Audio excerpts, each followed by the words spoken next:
شهر رمضان الذي أنزل فيه القرآن هدى للناس وبينات من الهدى والفرقان فمن شهد منكم الشهر فليصمه ومن كان مريضا أو على سفر فعدة من أيام أخر. الحمد لله وكفى والصلاة والسلام على عباده الذين اصطفى خصوصا على أفضلهم وخاتم النبيين محمد الأمين وعلى آله وصحبه أجمعين. أما بعد فقد قال الله تبارك وتعالى كما ورد في سورة البقرة: اعوذ باللہ من الشیطان الرجیم بسم اللہ الرحمن الرحیم یا ایہا الذین آمنوا کتب علیکم الصیام کما کتب علی الذین من قبلکم لعلکم تتقون ایاما معدودات فمن کان منکم مریضا او علی سفر فعدۃ من ایام اخر وعلى الذين يطيقونه فدية طعام مسكين فمن تطوع خيرا فهو خير له وأن تصوموا خير لكم إن كنتم تعلمون شهر رمضان الذي أنزل فيه القرآن هدى للناس وبينات من الهدى والفرقان فمن شهد منكم الشهر فليصمه ومن كان مريضا أو على سفر فعدة من أيام أخر يريد الله بكم اليسر ولا يريد بكم العسر ولتكملوا العدة ولتكبروا الله على ما هداكم ولعلكم تشكرون وإذا سألك عبادي عني فإني قريب أجيب دعوة الداع إذا دعان فَلْيَسْتَجِيبُوا لِي وَلْيُؤْمِنُوا بِي لَعَلَّهُمْ يَرْشُدُونَ أُحِلَّ لَكُمْ لَيْلَةَ الصِّيَامِ الرَّفَثُ إِلَى نِسَائِكُمْ هُنَّ لِبَاسٌ لَكُمْ وَأَنْتُمْ لِبَاسٌ لَهُنَّ عَلِمَ اللَّهُ أَنَّكُمْ كُنْتُمْ تَخْتَانُونَ أَنفُسَكُمْ فَتَابَ عَلَيْكُمْ وَعَفَا عَنْكُمْ فَالْآنَ بَاشِرُوهُنَّ وَابْتَغُوا مَا كَتَبَ اللَّهُ لَكُمْ وَكُلُوا وَاشْرَبُوا حَتَّى يَتَبَيَّنَ لَكُمُ الْخَيْطُ الْأَبْيَضُ مِنَ الْخَيْطِ الْأَسْوَدِ مِنَ الْفَجْرِ ثُمَّ أَتِمُّوا الصِّيَامَ إِلَى اللَّيْلِ وَلَا تُبَاشِرُوهُنَّ وَأَنْتُمْ عَاكِفُونَ فِي الْمَسَاجِدِ تِلْكَ حُدُودُ اللَّهِ فَلَا تَقْرَبُوهَا كَذَلِكَ يُبَيِّنُ اللَّهُ آيَاتِهِ لِلنَّاسِ لَعَلَّهُمْ يَتَّقُونَ وَلَا تَأْكُلُوا أَمْوَالَكُمْ بَيْنَكُمْ بِالْبَاطِلِ وَتُدْلُوا بِهَا إِلَى الْحُكَّامِ لِتَأْكُلُوا فَرِيقًا مِّنْ أَمْوَالِ النَّاسِ بِالْإِثْمِ وَأَنْتُمْ تَعْلَمُونَ صدق اللہ العظیم.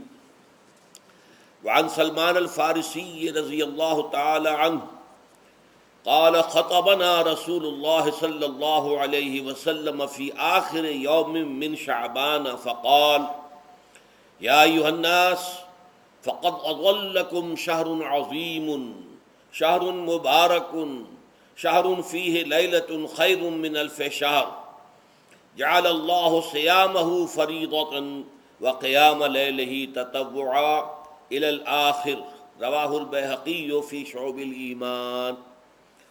رب اشرح لی صدری ویسر لی امری واحلل عقدۃ من لسانی یفقہوا قولی. اللہم ربنا الہمنا رشدنا واعذنا من شرور انفسنا. اللہم ارنا الحق حقا وارزقنا اتباعہ وارنا الباطل باطلا وارزقنا اجتنابہ. آمین یا رب العالمین. میں نے ابھی آپ کو وہ 6 آیات پڑھ کر سنائی ہیں. ان پر سورہ بقرہ کا 23واں رکوع مشتمل ہے، اور ایک اعتبار سے یہ پورے قرآن میں منفرد ہے کہ اس میں دین اسلام کے جو 5 ارکان ہیں آپ کو معلوم ہے ان میں کلمہ شہادت ہے، نماز ہے، روزہ ہے، زکوٰۃ ہے، حج ہے۔ تو ان میں سے ایک رکن جو ہے صیام، روزہ، اس کے بارے میں اس کے جملہ احکام، ابتدائی احکام کیا تھے، تکمیلی احکام کیا تھے، پھر اس کی حکمت درجہ بدرجہ، روزہ محض روزہ ہوتا تو اس کی حکمت کیا تھی، مقصد کیا تھا، اور روزے کے ساتھ رمضان مبارک کا پروگرام قیام اللیل کو شامل کیا گیا تو اس کا مقصد کیا ہے، اس کا مطلوب کیا ہے، اس کا مقصود کیا ہے۔ یہ ساری چیزیں جو ہیں وہ ایک مقام پر آ گئی۔ نماز کے بارے میں آپ کو معلوم ہے کہ اس کا حکم تو بے شمار جگہ آیا ہے، لیکن احکام، وضو کے حکم کہیں اور ہیں، نماز سفر کی اس کا حکم کہیں اور ہے، نماز خوف کا حکم کہیں اور ہے، تو مختلف معلوم ہوتا ہے کہ وہ، اور اوقات جو ہے نماز کے وہ مختلف مقامات سے اخذ کیے گئے ہیں، کسی ایک جگہ پر تفصیل کے ساتھ 5 جو نماز کے اوقات ہیں وہ موجود نہیں ہیں۔ تو اس اعتبار سے وہ قرآن مجید کے اندر وہ معاملہ جو ہے منتشر ہے۔ اسی طرح زکوٰۃ کا معاملہ ہے کہ زکوٰۃ کا حکم تو بے شمار مرتبہ آیا ہے، اس کے احکام قرآن میں نہیں ہیں۔ اس کا نصاب کیا ہے، کس کے ذمے زکوٰۃ واجب ہے، اس کا پھر اس کی کیا ریشو ہے، کیا نسبت ہے، کیا مقدار ہے، کہیں نہیں ہے، یہ احادیث سے۔ حج کا معاملہ ہے تو وہ بھی کم سے کم 2 مقامات پر، بلکہ اس سے زائد مقامات پر آپ کو اس کا ذکر ملے گا۔ مکی صورتوں میں بھی ہے سورہ حج، اس میں 2 رکوع مسلسل ہیں، پھر مدنی صورتوں میں سے سورہ بقرہ، اس کے بعد جو ہے 23ویں رکوع کے بعد 24 اور 25واں رکوع پورا جو ہے وہ حج کے مناسک پر مشتمل ہے۔ اس سے کچھ پہلے جو ہے وہ سعی بین الصفا والمروہ جو ہے اس کا ذکر 20ویں رکوع کے آخر میں آ چکا ہے۔ حج کی فرضیت کا حکم جو ہے وہ سورہ آل عمران میں ہے۔ لیکن یہ کہ یہ صوم کی عبادت جو ہے، جو کہ خود ایک رکن ہے اسلام کا، اس کے معاملے میں یہ 6 آیات اتنی جامع ہیں کہ اگر ان کو انسان سمجھ لے تو کل معلومات جو ہے صوم کے بارے میں جو مطلوب ہیں وہ اس کو حاصل ہو جائیں گے، اس کے احکام بھی، اس کی حکمتیں بھی۔ تو اسی حوالے سے آج ان پر گفتگو ہوگی، لیکن درس کے انداز میں نہیں، بلکہ میری اپنی گفتگو کے دوران ان آیات کا حوالہ آئے گا تو میں چاہوں گا کہ آپ اس وقت بھی اپنی نگاہیں جو ہیں اس کے ٹیکسٹ کے اوپر مرکوز کریں، تاکہ آپ کے ذہن میں جو ہے یہ مضامین آیات کے الفاظ کے ساتھ ایسوسیشن قائم کر کے محفوظ ہو جائیں۔ اچھا، اس کے علاوہ پھر میں نے وہ خطبہ پڑھا ہے، بلکہ اس کا ابتدائی کلمات صرف پڑھے ہیں، جس کے بارے میں حضرت سلمان فارسی رضی اللہ تعالیٰ عنہ نے یہ بیان کیا کہ حضور نے ہمیں یہ خطبہ ارشاد فرمایا شعبان کے آخری دن۔ تو یہ گویا کہ اس مناسبت سے آج ہمارا اس خطبے کو پڑھنا جو ہے بہت ہی موزوں ہے، اس لیے کہ یہ خطبہ جو ہے آج، جیسا کہ میں نے عرض کیا، ہو سکتا ہے بلکہ غالب امکان اسی کا ہے کہ آج شعبان کا آخری دن ہے، تو گویا کہ ہم حضور کے نقش قدم کی پیروی کرتے ہوئے، آپ کی سنت پر عمل کرتے ہوئے ہم اس وقت اس خطبے کو پڑھیں گے۔ یہ خطبہ جو ہے اس کا مکمل ترجمہ جو تازہ ایشو ہے ندائے خلافت کا، اس میں سرورق پر درج کر دیا گیا نمایاں طور پر۔ پھر ہم نے ایک 4 ورقے کی حیثیت سے کتابچے کی شکل میں بھی اس کو شائع کیا ہے، بدقسمتی سے اس کا اہتمام نہیں ہو سکا کہ وہ یہاں سب کے لیے پیش کیا جاتا، لیکن یہ کہ کچھ نہ کچھ نسخے اس کے یہاں آئے ہیں، اس میں بھی یہ پورا خطبہ درج ہے۔ پھر ایک ناشر نے جن کا تعلق اس تنظیم اسلامی کے ساتھ ہے، اس کو خوبصورت انداز میں شائع کیا ہے 4 ورقے کو، لیکن اس کی انہوں نے قیمت رکھی ہے کہ اس کے 10 نسخے 10 روپے میں آپ کو مل جائیں گے، تاکہ آپ زیادہ سے زیادہ لیں اور تاکہ لوگوں میں تقسیم کریں، تاکہ وہ ذہنی تیاری جو ہے، ذہنی اور قلبی اور روحانی، رمضان مبارک کی برکات سے صحیح طور پر مستفید ہونے کے لیے اس میں آپ کے دوست، اعزاء و قارب، رشتہ دار بھی شریک ہو سکیں۔ میں سب سے پہلے اب آغاز کر رہا ہوں اسی خطبے کے ان الفاظ سے کہ جو یہاں پر درج ہیں، آپ بھی اس کی متن پر نگاہ رکھیے۔ ان سلمان الفارسی رضی اللہ عنہ، حضرت سلمان فارسی رضی اللہ تعالی عنہ سے یہ روایت ہے۔ حضرت سلمان آپ کو معلوم ہے کہ ایران میں پیدا ہوئے، اور ان کے والد جو ہیں وہ آتش کدے کے بڑے ذمہ دار آدمی تھے، لیکن ان کو نفرت پیدا ہوئی کہ یہ آگ ہم خود جلاتے ہیں، ایندھن اس میں نہ ڈالیں تو بجھ جاتی ہے، ہم کیسے اس کے سامنے ہاتھ جوڑ کر کھڑے ہو جائیں، اس سے دعائیں مانگیں۔ بہرحال اس بنا پر جو بھی چپقلش ہوئی، تو جیسے حضرت ابراہیم علیہ السلام کو ان کے والد نے گھر سے نکال دیا تھا، انہیں بھی گھر سے نکلنا پڑا۔ جیسے حضرت ابراہیم نے پھر ہجرت کی تھی اور وہ عراق سے جو ہے شام کی طرف منتقل ہوئے تھے، تو یہ ایران سے شام کی طرف منتقل ہوئے۔ وہاں جا کر انہوں نے عیسائیت کا مذہب اختیار کیا، راہبوں کے پاس رہے، آخری راہب جس کے پاس تھے زیر تربیت و تعلیم تھے، تو جب اس کے انتقال کا وقت آیا تو انہوں نے کہا کہ مجھے تو ابھی تشفی نہیں ہوئی پورے طور سے، آپ نے بہت کچھ سکھایا ہے، بہت کچھ سمجھایا ہے، اور میں نے آپ سے بہت کچھ فیض حاصل کیا ہے، لیکن ابھی تو مجھے تشفی نہیں ہوئی، اب آپ کا انتقال ہو رہا ہے، میں آپ کے بعد کس کے پاس جاؤں؟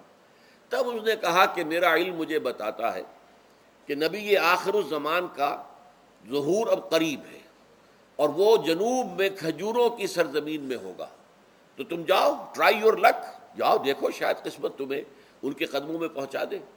تو وہ وہاں سے روانہ ہوئے ایک قافلے کے ساتھ، قافلے پر ڈاکوؤں نے حملہ کیا، انہیں پکڑ کر غلام بنا لیا، غلام بنا کر بیچ دیا، لیکن یہ دیکھیے قسمت ان کی کہ مدینے کے ایک یہودی نے خرید لیا، اب مدینے پہنچ گئے۔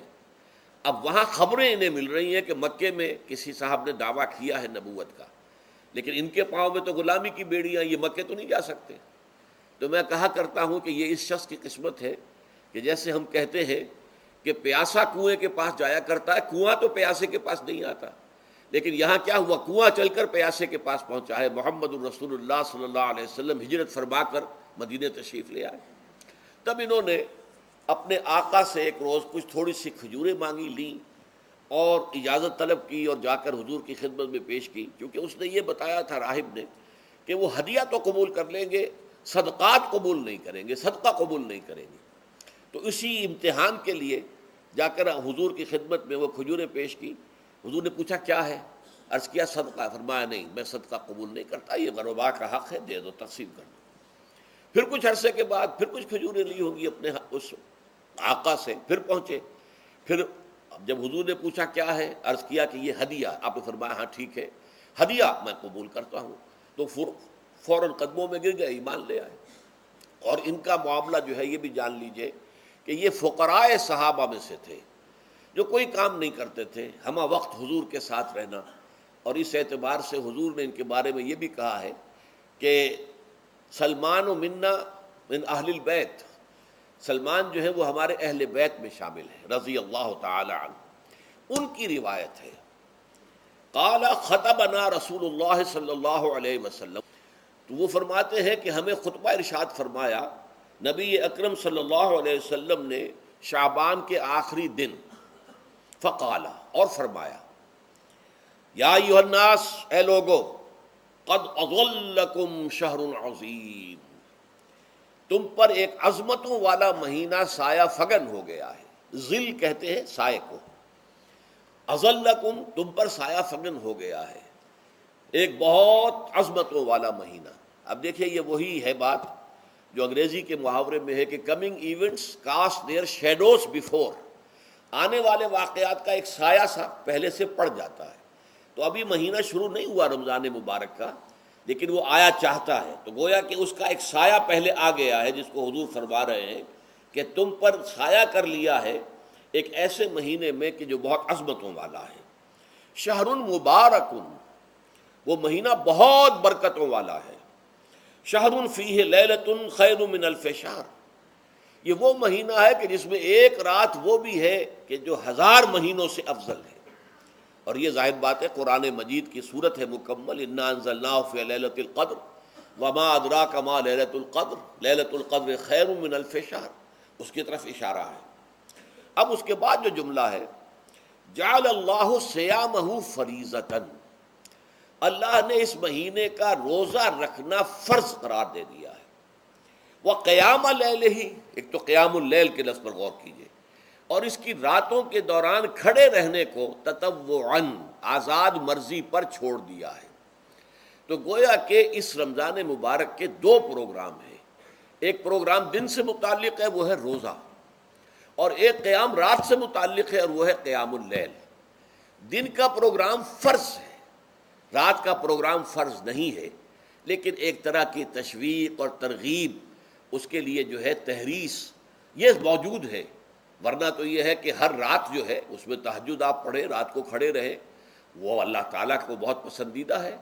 تہجد حضور کے لیے تو فرض کے درجے میں رہی ہے، لیکن عام مسلمانوں پر فرض نہیں ہے۔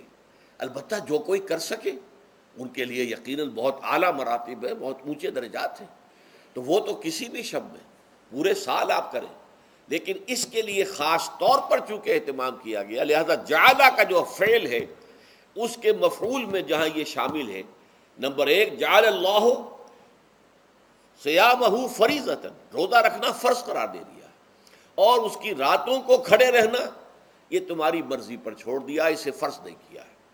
بس اس تمہید کے بعد اب میں شروع کروں گا استقبال رمضان کے ضمن میں روزے کی حکمتیں کیا ہیں، اس کے احکام کیا ہیں۔ نمبر ایک، شریعت محمدی میں روزے کی تدریجی فرضیت، یہ جو تمہیدی مضمون ہے اس ضمن میں وہ بہت اہم ہے۔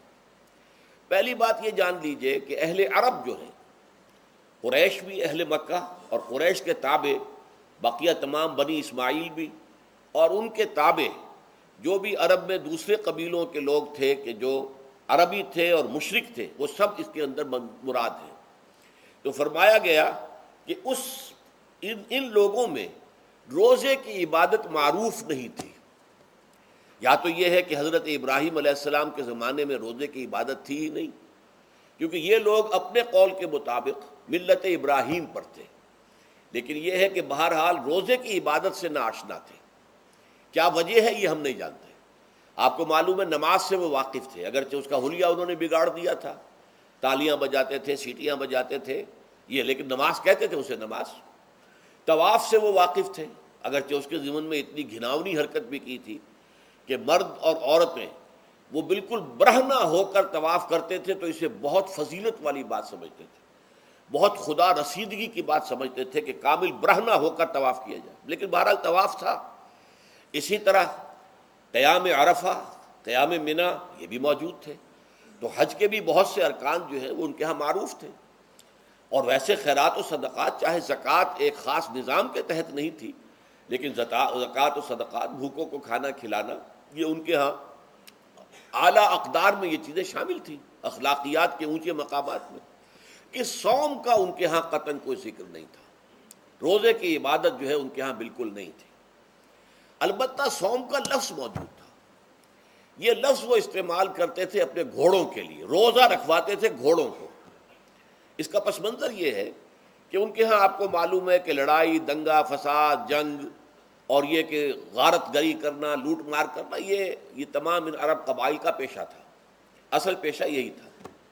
اس میں ان کے پاس دو جانور تھے، ایک تو اونٹ جو ہے وہ ان کی جو آب و ہوا ہے اور ان کے جو حالات ہیں اس کے ساتھ پوری مطابقت رکھتا ہے، یعنی اسے کئی دن کھانے کو نہ ملے اسے پرواہ نہیں، ہفتہ بھر پانی نہ ملے اسے کوئی پرواہ نہیں۔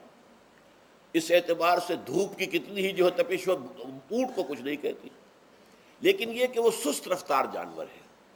لڑائی کے لیے، جنگ کے لیے، خاص طور پر غارت گری جہاں کرنی ہو، جہاں جا کر گویا کہ ڈاکہ مارنا، پھر دوڑنا ہے، بھاگنا ہے، واپس جانا ہے، تو انہیں گھوڑے کی ضرورت ہوتی تھی جو سریع الرفتار ہے، لیکن گھوڑے میں یہ اوصاف نہیں تھے۔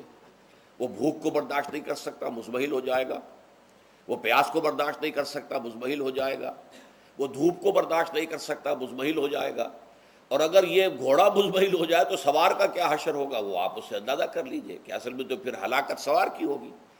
اس لیے وہ اسے تیار کرتے تھے جنگ کی صعوبتوں کو برداشت کرنے کے لیے۔ اس کا دانہ پانی بند کر دیا، اور اس کا منہ جو ہے وہ عرب بدو جو ہوتا تھا خود تو اپنا چہرہ اور سر لپیٹ لیتا تھا کپڑے کے اندر، جب وہ چلتی تھی ان کے ہاں باد سموم، تیز آگ جیسی ہوا جو ہے جس کے اندر ریت کے ذرات بھی ایسے ہوتے تھے گویا کہ کسی بھاڑ کی جو ہے اس کے اندر کی ریت جو ہے وہ چلی آ رہی ہے، تو گھوڑے کا رخ ادھر کر کے کھڑے کر دیتے تھے اس کو، خود اپنے منہ پر ڈاٹا باٹا باندھا ہوا اپنی حفاظت کے لیے، تاکہ اس کے اندر دھوپ کی سختی برداشت کرنے کی عادت پیدا ہو جائے، پیاس کی برداشت کرنے کی عادت پیدا ہو جائے، بھوک کو برداشت کرنے کی۔ اس کو کہتے تھے صوم۔ صوم کے لفظی معنی رک جانا۔ اب یہ کھانے پینے سے رکا ہوا ہے، اور یہ دھوپ کی سختیاں برداشت کرنے کے لیے دھوپ کے اندر، اور وہ جو آتی تھی وہاں پہ باد سموم، اس کے اندر بھی اس کا سامنا کرنے کے لیے تیار ہے۔ تو یہ پس منظر ہے روزے کا لغوی اعتبار سے، اور یہ کہ اہل عرب جو ہے پرانے وہ اس عبادت سے ناواقف تھے، لہٰذا ہمیں پورے مکی قرآن میں اس کا کہیں ذکر نہیں ملتا۔ البتہ مدینے میں جب حضور تشریف لائے اور صحابہ کرام ہجرت کے بعد، تو یہاں آپ نے دیکھا کہ یہودی جو ہے وہ روزہ رکھتے ہیں، یوم عاشورہ کا، 10 محرم کا۔ تو حضور نے دریافت کیا کہ یہ تم 10 محرم کو روزہ کیوں رکھتے ہو؟ تو انہوں نے کہا کہ یہ دن ہماری نجات کا دن ہے۔ 10 محرم کو اللہ تعالیٰ نے فرعون کو غرق کیا تھا اور ہمیں نجات دی تھی اس کے ظلم و ستم سے، تو شکرانے کے طور پر ہم روزہ رکھتے ہیں۔ تو حضور نے فرمایا کہ موسیٰ کے تو پھر ہم تم سے زیادہ حقدار ہیں، ہم موسیٰ کو مانتے ہیں علیہ الصلاۃ والسلام، ان کی عزت کرتے ہیں، قدر کرتے ہیں، تو ہم بھی روزہ رکھیں گے۔ تو آپ نے صحابہ کو حکم دیا کہ عاشورہ کا روزہ رکھا کرو۔ پھر کچھ عرصے کے بعد اللہ تعالیٰ کی طرف سے حکم آ گیا، اور یہ حکم جو ہے اس رکوع کی پہلی آیت کے اندر ہے، یا ایھا الذین آمنوا کتب علیکم الصیام کما کتب علی الذین من قبلکم لعلکم تتقون۔ لیکن جیسا کہ میں بعد میں بتاؤں گا، یہ حکم صوم رمضان کا نہیں ہے، بلکہ یہ کہ اللہ کے حکم سے پہلے 3 دن کے روزے فرض کیے گئے۔ ہر مہینے کی 13ویں، 14ویں اور 15ویں تاریخ کو روزہ رکھو۔ اس میں بڑی حکمت تھی، چونکہ یہ عرب عادی نہیں تھے روزے کے، تو انہیں تدریجاً خو کر کرنا تھا۔ ظاہر بات ہے کہ 30 دن جو ہے وہ تو ایک بڑی مدت ہے، اور ظاہر بات ہے کہ مئی کا مہینہ بھی آ جائے گا، اس میں جون بھی آئے گا، جولائی بھی آئے گا، قیامت خیز مہینے آ جائیں گے، تو بڑی ہمت جواب دے جائے گی۔ تو پہلے روزہ ہر مہینے 3 روزے رکھنے کی ان کو مشق کرائی جائے تاکہ یہ عادی ہو۔ یہ 3 روزے اگر مئی میں بھی آ گئے، جون میں بھی آ گئے، تب بھی ٹھیک ہے، اس کو انسان 3 دن کی تو مشقت برداشت کر سکتا ہے۔ تو پہلے یہ کیا گیا، لیکن اس کے ضمن میں یہ حکم دے دیا گیا، اس کو کہتے ہیں وجوب علی التخییر، یہ اختیار دے دیا گیا کہ یہ 3 روزے تم پر واجب کیے جا رہے ہیں، لیکن یہ کہ اگر تم یہ روزے نہ رکھو تو تم فدیہ دے سکتے ہو، 1 مسکین کو کھانا کھلانا صبح و شام۔ یہ ہے وجوب علی التخییر۔ دوسری رعایت یہ دی گئی کہ اگر کوئی شخص ان 3 تاریخوں میں بیمار ہو یا سفر پر ہو تو وہ تعداد دوسرے دنوں میں پوری کر لے۔ یہ ہے گویا کہ سب سے پہلا حکم جو دیا گیا ہے، اور اس کے ضمن میں اب میں چاہتا ہوں کہ آیت نمبر 2 آپ اچھی طرح پڑھ لیں، اپنا سامنے رکھیے اور اس کے حوالے سے یہ بات سمجھ لیجیے۔ ایام معدودات، یہ دن ہیں چند گنتی کے۔ مجھے حیرت ہوتی ہے کہ جدید جو مفسرین ہیں جنہوں نے اردو میں ترجمے کیے ہیں، تفسیریں کی ہیں، ان سب کے نگاہوں سے یہ بات اوجھل رہی کہ یہ در حقیقت رمضان کے روزے کا ذکر نہیں ہے، بلکہ اس ابتدائی حکم سے متعلق ہے کہ جو ہر مہینے میں 3 دن کے روزے رکھنے کا حضور نے دیا تھا۔ لیکن یہ کہ میرا اپنا ذاتی واقعہ یہ ہے زندگی کا، اور یہ اہم واقعات میں سے ہے، میں جب میڈیکل کالج میں پڑھتا تھا، سمجھیے 19-20 سال کی میری عمر، اس وقت بھی مجھے یہ احساس ہوا تھا کہ یہ جو 2 آیات آئی ہیں یہاں ایک دوسرے کے تقابل میں، یہ بیک وقت نازل نہیں ہو سکتی، ان میں وقفہ ہوگا، اور یقیناً پہلا حکم کسی اور پس منظر میں ہے، دوسرا حکم جو بعد میں ہم دیکھیں گے وہ کسی اور پس منظر میں ہے۔ تو میری رائے یہ تھی، اور میں اس پر قائم بھی تھا، بیان بھی کرتا تھا، لیکن ڈرتا تھا، اس لیے کہ اس وقت تک جتنی تفسیریں میں نے دیکھی تھی، ترجمے دیکھے تھے، ان میں سے کسی نے یہ بات کہی نہیں تھی۔ تو ایک آدمی اپنی رائے کے اوپر اتنی بڑی بات کہہ دے تو میں ڈرتا رہتا تھا، لیکن کہتا تھا کہ میری رائے یہی ہے۔ پھر اتفاق سے جماعت اسلامی ہند کا ترجمان ہوتا تھا ماہنامہ زندگی، عروج احمد قادری صاحب اس کے مدیر تھے۔ وہ جو ایک پرچہ آیا اس میں انہوں نے تنقید کی تھی مولانا سید انور شاہ بخاری رحمۃ اللہ علیہ پر، کہ ان کشمیری رحمۃ اللہ علیہ سے ان کے اوپر یہ تنقید کی تھی کہ انہوں نے یہ عجیب بات کہہ دی ہے کہ یہ جو حکم ہے یہ رمضان کا نہیں ہے، بلکہ رمضان سے پہلے جو حضور نے حکم دیا تھا 3 دن کے روزے رکھنے اس سے متعلق ہے۔ اب مجھے اس کے اوپر پورا اطمینان ہو گیا کہ اگر سید محمد انور شاہ کاشمیری رحمۃ اللہ علیہ کی رائے یہ ہے تو متفق گردید رائے ابو علی بارائے من، مجھے اب اس سے زیادہ اور کسی سند کی ضرورت نہیں۔ بعد میں نے جب تفسیر کبیر امام رازی رحمۃ اللہ علیہ کی اس کا بھی مطالعہ شروع کیا تو میں حیران ہوا کہ سلف میں تو یہ رائے کثرت سے موجود تھی۔ کیا سبب ہوا ہے کہ آج کے دور کے جو مترجمین اور مصنفین ہیں ان کی نگاہوں سے بالکل یہ بات اوجھل ہو گئی؟ اس معاملے کو میں حل آج تک نہیں کر سکا، لیکن اب میں پورے تیقن سے آپ سے کہہ رہا ہوں کہ یہ جو پہلی 2 آیتیں ہیں ان کا تعلق صوم رمضان سے نہیں ہے، بلکہ ان کا تعلق ہے وہ 3 دن کی۔ اس کی سب سے بڑی دلیل اس کے اندر موجود ہے ایام معدودات، گنتی کے چند دن۔ اب 30 یا 29 دن جو ہے وہ گنتی کے چند دن نہیں ہو سکتے، وہ اچھی بڑی تعداد ہے۔ پھر یہ ہے کہ یہ معدودات جو ہے اس کو کہا جاتا ہے جمع قلت، یہ زیادہ سے زیادہ 9 پر اس کا اطلاق ہوتا ہے، اس وزن پر جو جمع آتی ہے، اور اس میں جو ہے خود قرآن مجید میں حج کے سلسلے میں منا کے قیام کے ضمن میں الفاظ آئے ہیں، ایام معدودات، فمن تعجل فی یومین فلا اثم علیہ ومن تاخر فلا اثم علیہ۔ منا میں قیام ہے گنتی کے چند دن، تو جو 2 دن ہی میں جلدی کر کے وہاں سے واپس ہو جائے اس پہ بھی کوئی اس گناہ نہیں ہے، اور جو مؤخر کر کے 3 دن پورے کرے اس پر بھی کوئی گناہ نہیں۔ تو وہاں پر بھی نظیر موجود ہے کہ 2 یا 3 دن پر اس کا اطلاق ہو رہا ہے۔ تو یہاں پر ایام معدودات سے لازماً یہ مراد ہے کہ یہ 3 دن جو ہے ہر مہینے میں 13ویں، 14ویں، 15ویں، در حقیقت اس روزے سے متعلق یہ آیت آ رہی ہے۔ اور یہ بھی نوٹ کر لیجئے کہ رمضان کے روزے کی فرضیت کے بعد بھی حضور کا معمول اور آپ کے صحابہ کا، اور جو بھی ہمارے ہاں اتباع کرتے ہیں حضور صلی اللہ علیہ وسلم کا نوافل میں بھی ان کا یہ معمول ہے۔ ہر مہینے میں یہ 3 روزے حضور بعد بھی رکھتے تھے، اور آپ کے بہت سے صحابہ رکھتے تھے، اور آج بھی ہمارے ہاں بہت سے لوگ جو دیندار ہیں اور جن کے اندر یہ جذبہ ہے اتباع سنت کا، وہ رکھتے ہیں۔ 13ویں، 14ویں اور 15ویں تاریخوں کا ان کو ایام 20 کہتے ہیں۔ اس کی راتیں روشن ہوتی ہیں، 13ویں رات، 14ویں رات، 15ویں رات۔ چاند جو ہے اس کے اندر آپ کو معلوم ہوتا ہے 14ویں کو تو مکمل ہوتا ہی ہے، 13ویں اور 15ویں کا بھی تقریباً مکمل ہے۔ تو ایام 20 کے روزے جو ہیں بعد میں بھی برقرار رہے ہیں، لیکن نفلاً۔ فرض اس کے بعد جو ہے وہ رمضان کے روزے ہو گئے۔ تو ایام معدودات یہ دن ہیں گنتی کے۔ فمن کان منکم مریضا او علی سفر فعدۃ من ایام اخر، تو جو کوئی بھی تم میں سے ہو بیمار یا سفر پر تو وہ تعداد پوری کر لے دوسرے دنوں میں۔ گویا کہ اب اگلی کے اب ایک تو یہ رعایت ہو گئی، دوسری رعایت وعلی الذین یطیقونہ فدیۃ طعام مسکین، اور ان لوگوں کے ذمے کے جو اس کی طاقت رکھتے ہوں، یعنی مریض بھی نہیں ہے، صحت مند ہے، روزہ رکھ سکتے ہیں، سفر بھی نہیں ہے، سفر پر نہیں ہے، مقیم ہے، روزہ رکھ سکتے ہیں، پھر بھی نہ رکھیں تو ان کے لیے بھی ایک اختیار، اسی لیے میں نے لفظ استعمال کیا تھا وجوب علی التخییر، واجب تو ہے لیکن اس میں ایک اختیار دے دیا گیا ہے۔ وہ اختیار کیا ہے؟ فدیۃ طعام مسکین۔ تو پھر یہ ہے کہ ایک مسکین کو کھانا کھلا دینا، فدیہ کہتے ہیں کسی چیز کا بدل ہو جائے، جیسے کہ جنگی مجرم ہے اس کا فدیہ ہے، گویا کہ اس کو دے کر وہ پھر آزاد ہو جائے گا، فدیہ اس کو کہتے ہیں۔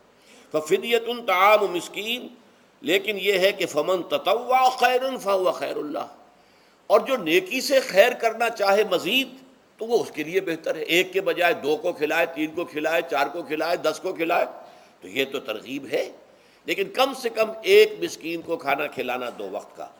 وَأَن تَصُومُوا خَيْرٌ لَكُمْ، اب دیکھیے یہ لفظ بول رہے ہیں، اگر تم روزہ رکھو تو یہ تمہارے حق میں بہتر ہے، یعنی اگرچہ اختیار تمہیں دے دیا ہے، اختیار یہ ہے کہ روزہ رکھو، اگر نہ رکھو تو فدیہ دے دو ایک مسکین کا کھانا، لیکن اگر تم روزہ رکھو، ان کنتم تعلمون، اگر حقیقت میں تم علم رکھتے ہو کہ روزے کے اندر کیا کیا برکات ہیں، تو تمہیں روزہ لازماً رکھنا چاہیے۔ تشویق اور ترغیب موجود ہے، لیکن یہ کہ اس کی فرضیت یا وجوب نہیں ہے۔ یہ تھا ابتدائی حکم روزے کے ضمن میں۔ اب اس کے بعد اگلی آیت جو ہے اس کے بھی پہلے حصے کو مت پڑھیے، شہر رمضان الذی انزل فیہ القرآن، اس کے بارے میں تو بعد میں گفتگو ہوگی، بینات من الہدی والفرقان، لیکن اگلا جملہ فمن شہد منکم الشہر فلیصم، اب یہ رمضان کے روزے کی فرضیت کا حکم آیا ہے۔ رمضان کا مہینہ وہ ہے جس میں قرآن نازل کیا گیا، اس کے بارے میں جیسا کہ میں نے عرض کیا پھر بعد میں عرض کروں گا، لیکن جو شخص بھی تم میں سے موجود ہو اس مہینے میں، اپنے گھر میں موجود ہے، اپنے شہر میں موجود ہے، سفر پر نہیں ہے، یا یہ ہے کہ جو شخص بھی اس مہینے کو پائے، اس کی زندگی میں یہ مہینہ آ جائے، یہ برکتوں کا ایک موقع اسے مزید حاصل ہو جائے، فلیصم، یہ امر کا صیغہ ہے، یہ وجوب ہے مطلقاً۔ اب اس میں جو 2 رعایتیں پہلے دی گئی تھی ان میں سے ایک کو برقرار رکھا، وَمَنْ كَانَ مَرِيضًا أَوْ عَلَى سَفَرٍ فَعِدَّةٌ مِّنْ أَيَّامٍ أُخَرَ، یہی وہ الفاظ ہیں جن کی بنا پر میرا گمان اس وقت بھی یہ تھا کہ یہ 2 بیک وقت نازل نہیں ہو سکتی آیات، یہ جو تکرار ہے بے معنی تکرار ہو جائے گی پھر اگر ایک ہی وقت میں نازل ہو رہی ہو، اور قرآن مجید کی فصاحت اور بلاغت سے یہ چیز بعید ہے کہ وہاں پر اس طرح کی تکرار بلا سبب ہو رہی ہو۔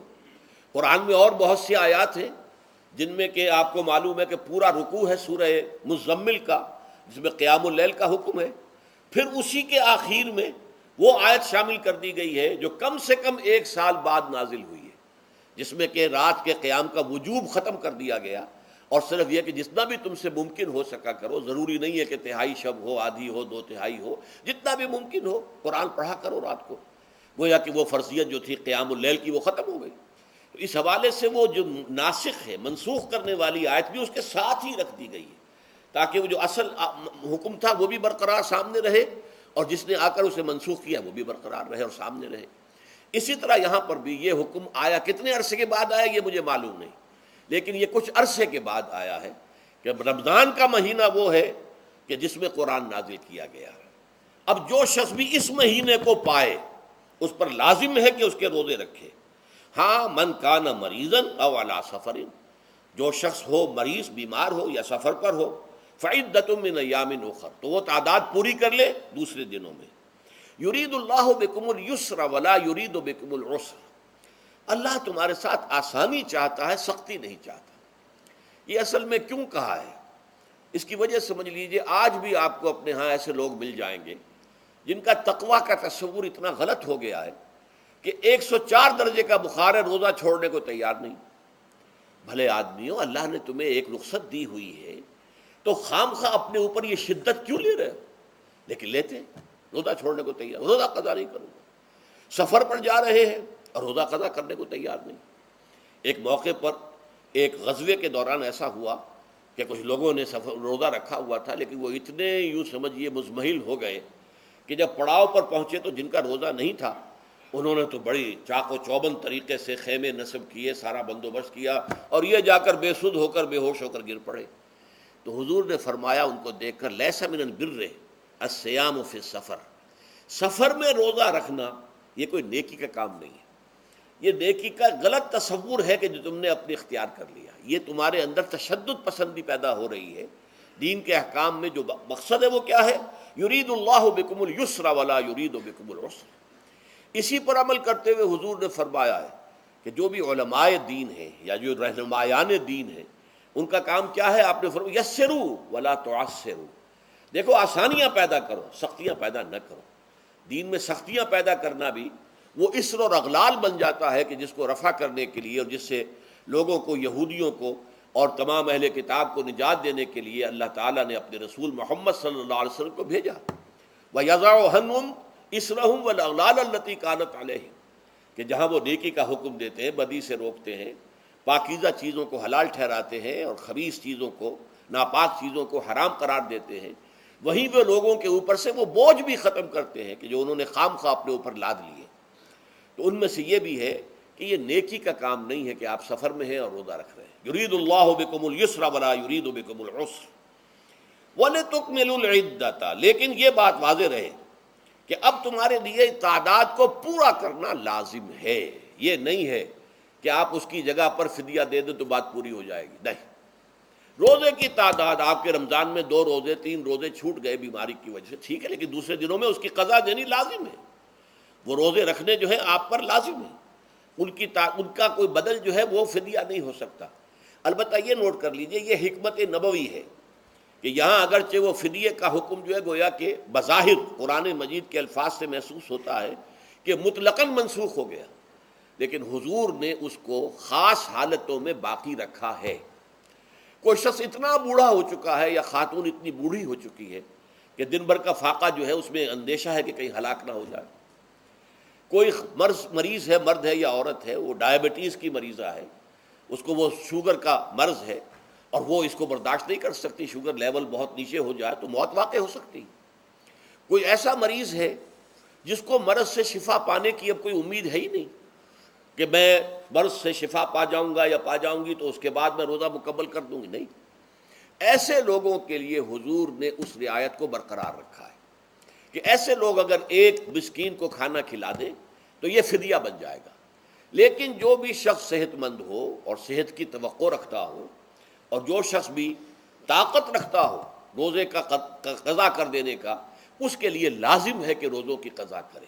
وَلِتُكْمِلُوا الْعِدَّةَ وَلِتُكَبِّرُوا اللَّهَ عَلَىٰ مَا هَدَاكُمْ، اور تاکہ تم اللہ کی کبریائی کا اعلان کرو اس چیز پر کہ جو اس نے تمہیں ہدایت عطا فرمائی ہے۔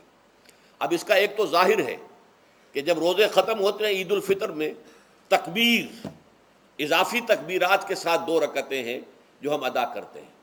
احناف کے نزدیک 6 اضافی تکبیرات ہیں اور اہل حدیث کے نزدیک 12 ہیں، لیکن تکبیرات ہیں اضافی۔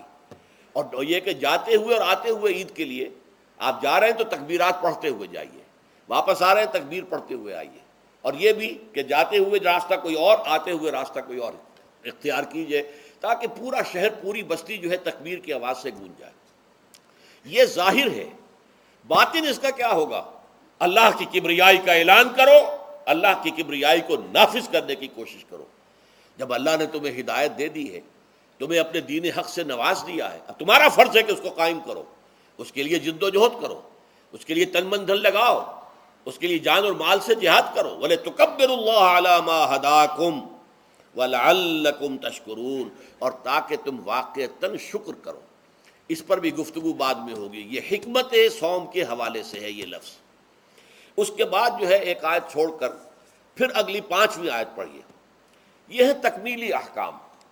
ابتدائی احکام آ گئے، نمبر 2 میں صوم رمضان کا حکم آ گیا، نمبر 3 پر ہوا کیا تھا کہ جب روزوں کا حکم دیا گیا تو چونکہ مثال آپ نے رکھی تھی یہود کی کہ یہود جو ہے عاشورہ کا روزہ رکھتے ہیں تو ہم بھی کیوں نہ رکھیں، مسلمانوں تم بھی رکھو۔ اس سے گمان یہ کیا گیا کہ جو احکام یہود کی شریعت میں ہیں روزے کے، شاید وہی ہماری شریعت میں بھی ہے، اور ان کی شریعت میں یہ تھا کہ رات کو سو گئے تو روزہ شروع ہو گیا، اور وہ روزہ اب نہ کوئی سحری ہے نہ رات میں کے دوران کوئی میاں اور بیوی جو ہے وہ ہم بستری کر سکتے ہیں، بلکہ یہ کہ وہ روزہ صبح سے لے کر پھر جب رات کے بعد صبح آئے گی، صبح سے پھر دوپہر اور شام اور غروب آفتاب پر جا کر روزہ ختم ہوگا۔ گویا کہ کم و بیش 20 گھنٹے کا روزہ یا 21 گھنٹے کا روزہ، کیونکہ اگر غروب آفتاب کے 3 گھنٹے کے بعد آدمی سو گیا تو وہاں سے جو روزہ شروع ہوا ہے تو غروب آفتاب پر اگلے روز جو ہے وہ ختم ہوگا، تو ہو جائے گا 20-21 گھنٹے کا روزہ۔ یہ روزے کا حکم لوگوں نے سمجھا، اس کی صراحت کوئی نہیں تھی، لیکن لوگ جو ہے چونکہ صراحت منفی بھی نہیں تھی مثبت بھی نہیں تھی، لہذا وہ رات کے وقت میں جب جو دن ہوتے تھے روزوں کے، ان کی راتوں میں وہ اپنی جو بھی ایک طبعی ضرورت ہے، جو ہم بستری ہے میاں اور بیوی کی، شوہر اور بیوی کی، وہ کر گزرتے تھے۔ جذبات کے اندر جو بھی اس وقت ان کی احتیاج ہوئی، دل میں کھٹک رہتی تھی کہ پتہ نہیں ہم نے یہ صحیح کام کیا نہیں کیا، غلط کیا، تو اس سے یہ کہ ظاہر بات ہے کہ پھر قرآن مجید اسے قرار دے رہا ہے اپنے آپ سے خیانت کرنا۔ جب انسان اپنے ضمیر کے خلاف کوئی بات کر رہا ہو تو چاہے وہ بات صحیح ہے لیکن وہ اسے گناہ سمجھ کے کر رہا ہے تو اس نے تو گناہ کیا، وہ اپنے آپ سے تو خیانت کر رہا ہے۔ ایک شخص ہے وہ بکری کا گوشت کھا رہا ہے لیکن سمجھتا یہ کہ یہ سور کا گوشت ہے، تو اس نے تو سور ہی کا کھایا نا، اس نے بکری کا تو نہیں کھایا، لیکن اس نے سمجھا یہ کہ یہ سور کا گوشت اور کھا رہا ہے۔ تو اس حوالے سے ایک دغدغہ سا دل میں رہتا تھا، پریشانی۔ تو اب جو یہ 5ویں آیت ہے، طویل ترین آیت ہے اس سلسلے کی، اس میں روزے کے تکمیلی احکام آ گئے جو ابدی ہیں، آج تک قائم ہیں اور قیامت تک قائم رہیں گے۔ فرمایا احل لکم لیلۃ الصیام الرفث الی نسائکم، اے مسلمانوں روزے کی راتوں میں تمہارے لیے حلال کر دیا گیا ہے اپنی بیویوں سے اپنی خواہش کا پورا کرنا۔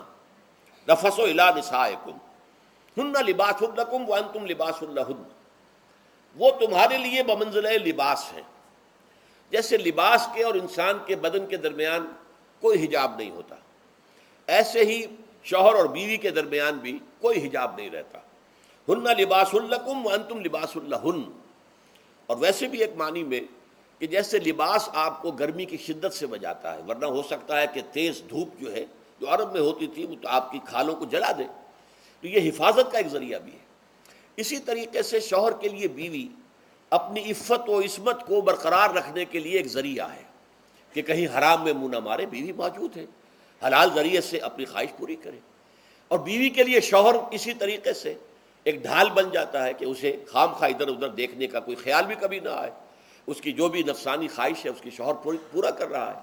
تو اس اعتبار سے بھی ہن لباس لکم وانتم لباس لہن، علم اللہ انکم کنتم تختانون انفسکم، اللہ کے علم میں ہے کہ تم اپنے آپ سے خیانت کر رہے تھے۔ اس کی وضاحت میں پہلے کر چکا ہوں کہ دل میں یہ دغدغہ تھا کہ یہ حرام کام اور کر رہے ہیں، یہ گویا کہ اپنے آپ سے خیانت، اللہ سے بغاوت نہیں تھی۔ کیوں کہ اللہ تعالیٰ کی طرف سے تو حکم تمہیں معلوم تھا ہی نہیں ابھی، آیا اس کی اجازت ہے یا نہیں ہے، لیکن اپنے آپ سے تو خیانت کر رہے ہو نا. تم یہ سمجھ رہے تھے کہ یہ نہیں ہونا چاہیے، یہ گویا کہ ممنوع ہے، اور کر رہے تھے. تو اس کو کہا کہ تم اپنے آپ سے خیانت کر رہے تھے. علم اللہ انکم کنتم تختانون انفسکم فتاب علیکم. تو اللہ نے تم پر اپنی رحمت اور مغفرت کے ساتھ توجہ فرمائی، یعنی جو کچھ اب تک ہو چکا ہے اسے اللہ نے معاف کر دیا، اسے صاف کر دیا، کلین سلیٹ. اب تمہارا جو اعمال نامہ ہے اس میں اس طرح کا اگر کوئی عمل درج ہو گیا ہے تو وہ اللہ نے صاف کر دیا ہے. وعفا عنکم، اور تمہیں معاف بھی کر دیا ہے.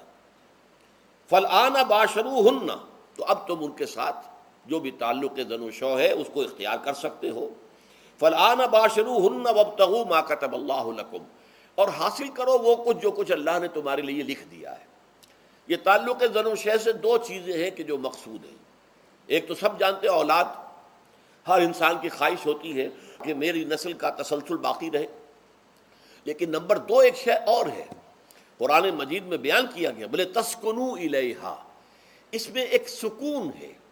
اس میں جو بھی ہے، جو بھی عمل ہے مباشرت کا، اس میں ایک اعصابی طور پر سکون کی کیفیت انسان کو حاصل ہوتی ہے. تو یہ بھی مطلوب و مقصود ہے. تو ما کتب اللہ لکم، تمہارے لیے اللہ نے اس میں ایک تو اولاد کا معاملہ رکھ دیا ہے، اور ایک تمہارے لیے سکون کا، لتسکنو الیہا، تاکہ تم ان کی طرف توجہ کر کے سکون حاصل کرو. فالآن باشروہن وابتغوا ما کتب اللہ لکم وکلوا واشربوا، اب سحری کا حکم آ گیا. وکلوا واشربوا حتی یتبین لکم الخیط الابیض من الخیط الاسود من الفجر، اور کھاتے رہو اور پیتے رہو یہاں تک کہ تمہارے لیے فجر کے وقت کے اعتبار سے سفید ڈوری سیاہ ڈوری سے بالکل علیحدہ ہو جائے. اصل میں اس کو بعض صحابہ نے تو سمجھا کہ یہ لغوی معنی اس کے لیے کہ آپ اپنے تکیے میں ایک سفید دھاگا رکھ لیا اور ایک کالا رکھ لیا، اور دیکھتے رہتے تھے. جب یہ سفید اور کالا علیحدہ علیحدہ نظر آنے لگے تو پھر روزے کا رکھنے کا وقت شروع ہو چکا اور اب کھانا پینا بند کر دیا جائے. فرمایا گیا یہ مراد نہیں ہے. یہ جب پاؤں پھٹتی ہے تو اس کے اندر ایک سفید سی لکیر جو ہے افق کے اوپر آتی ہے. یہ ہے مراد کہ وہ جو سفید لکیر ہے وہ ظاہر ہو جائے اور وہ رات کے اختتام کا گویا کہ ایک اعلان اور علم بن جائے. تو وَكُلُوا وَاشْرَبُوا، اب اس کی جو ہے بڑی تاکید کی گئی ہے. تَسَحَّرُوا فَإِنَّ فِي السَّحُورِ بَرَكَةٌ، سحری ضرور کیا کرو، اور یہ در حقیقت برکت کا ذریعہ ہے. یہ بھی آپ نے فرمایا ہمارے اور یہود کے روزے کے مابین جو فرق ہے وہ سحری ہے. یہ سحری چونکہ روزہ جو ہے وہ فجر سے لے کر اور غروب آفتاب تک ہے، طلوع آفتاب سے نہیں، فجر سے، جبکہ وہ سفیدہ سحر جس کو ہم کہتے ہیں نمودار ہو جائے. طلوع آفتاب کا بھی 1.5 گھنٹے بعد ہوگا کہیں جا کر، لیکن اس وقت جو ہے روزہ شروع، غروب آفتاب پر ختم. اس حوالے سے اس سے پہلے کھانا پینا، اور اس میں بھی فرمایا گیا کہ بعض لوگ بہت زیادہ احتیاط کرتے ہیں، وہ صحیح نہیں ہے. اس لیے کہ فجر کے لیے اذان جب دیتے تھے تو اس میں بعض حضرات ذرا جلدی کرتے تھے. حضور نے فرمایا کہ نہیں، دیکھو یہ ذرا جلدی کر دیتے ہیں، اگر تم میں سے کسی کے ہاتھ میں پیالہ ہے، ابھی وہ کچھ کھا رہا ہے، اذان ہو گئی ہے، تو وہ اپنا پیالہ پورا کر لے. اس میں بھی تشدد کی ضرورت نہیں. جیسے کہ اس سے پہلے ہم پڑھ چکے یسروا ولا تعسروا، یرید اللہ بکم الیسر ولا یرید بکم العسر، اللہ تمہارے ساتھ آسانی چاہتا ہے، سختی نہیں چاہتا. تو اسی طرح فرمایا وَكُلُوا وَاشْرَبُوا حَتَّى يَتَبَيَّنَ لَكُمُ الْخَيْطُ الْأَبْيَضُ مِنَ الْخَيْطِ الْأَسْوَدِ مِنَ الْفَجْرِ ثُمَّ أَتِمُّوا الصِّيَامَ إِلَى اللَّيْلِ، پھر اب روزے کو پورا کرو رات تک. إِلَى اللَّيْلِ میں پھر بڑی بحثیں ہوئی ہیں. اس لفظ کی مناسبت سے اہل تشیع اس کے قائل ہیں کہ جب کہ خوب اندھیرا ہو جائے، لیکن اہل سنت کا اجماع ہے کہ غروب آفتاب اس سے مراد ہے، اس لیے کہ آغاز رات کا غروب آفتاب کے ساتھ ہے. اور اس میں بھی احادیث کے اندر آیا ہے کہ تعجیل کرنی چاہیے. بعض لوگ وہی جو میں نے عرض کیا کہ تقویٰ کے تحت جو ہے، جیسے کہ سفر میں بھی روزے رکھتے ہیں یا 104 بخار کے درجے میں بھی وہ روزہ قضا کرنے کو تیار نہیں ہوتے، ایسے ہی وہ تاخیر کرتے ہیں اپنے تقوی کے حساب سے، کہیں ایسا نہ ہو، کوئی غلطی نہ ہو جائے، کہیں یہ نہ ہو جائے، کہیں وہ نہ ہو جائے، تو پھر اس کے اندر وہ افطار میں. تو آپ نے فرمایا کہ قوم جو ہے اسی وقت صحیح رہے گی جبکہ وہ افطار میں عجلت سے کام لے، یعنی سحری کے اندر بہت زیادہ جلدی کرنے کی ضرورت نہیں. اگر اذان ہو رہی ہے اس کے دوران بھی اگر کچھ کھا پی رہے ہو تو کھا پی لو، مکمل کر لو. اسی طریقے سے افطار کے اندر جو ہے وہ تاخیر کرنے کی ضرورت نہیں، سورج کے غروب کے ساتھ افطار کر لو. وَلَا تُبَاشِرُوهُنَّ وَأَنْتُمْ عَاكِفُونَ فِي الْمَسَاجِدِ، ہاں اپنی بیویوں سے تم مباشرت نہ کرو، تعلق زن و شوق قائم نہ کرو جب کہ تم مسجدوں کے اندر معتکف ہو۔ یہ اعتکاف کا ذکر ہو گیا۔ رمضان کے آخری عشرے میں یہ اعتکاف جو مسنون ہے کہ 21ویں شب سے شروع ہو جائے گا، یعنی 20واں روزہ ختم ہوا اس کے ساتھ یہ اعتکاف شروع ہو گیا، اور پھر اعتکاف مسنون جو ہے وہ جب تک کہ چاند نظر نہ آ جائے شوال کا، عید کا، تو اس وقت تک یہ اعتکاف جاری رہے گا۔ یہ ہے مسنون اعتکاف۔ اس کی کیا حکمت ہے وہ میں بعد میں عرض کروں گا۔ تو یہ حکمت جو ہے اس کے حوالے سے گفتگو بعد میں ہو جائے گی، لیکن یہاں یہ بتا دیا گیا کہ یہ جو رمضان کی 20 راتوں میں اجازت دی گئی ہے اپنی بیویوں کے ساتھ ہم بستری کی، وہ اس معتکف کے لیے نہیں ہے جو مسجد میں معتکف ہے۔ تو ہاں اس کی اہلیہ آ سکتی ہے وہاں ملاقات کے لیے، کسی مشورہ کوئی کرنا ہے بہت ضروری ہے، آ جائے، ملاقات ہو سکتی ہے، لیکن یہ کہ مباشرت نہیں ہو سکتی، وہ حرام ہے۔ فرمایا وَلَا تُبَاشِرُوهُنَّ وَأَنْتُمْ عَاكِفُونَ فِي الْمَسَاجِدِ تِلْكَ حُدُودُ اللَّهِ، یہ اللہ کی حدود ہیں، شریعت اسلامی کی یہ حدود ہیں، فَلَا تَقْرَبُوهَا، تو ان کے قریب تک مت جاؤ۔ قرآن مجید میں اس اعتبار سے دو انداز تعبیر ہے کہ اللہ کی حدود ہے فلا تعتدوها، یہ اللہ کی حدود ہے، ان سے تجاوز نہ کرو، اس حد کو پھلانگ نہ جاؤ، اس حد سے آگے نہ گزر جاؤ۔ یہاں ہے تقربوها، اللہ تعالیٰ کی حدود کے قریب تک نہ جاؤ۔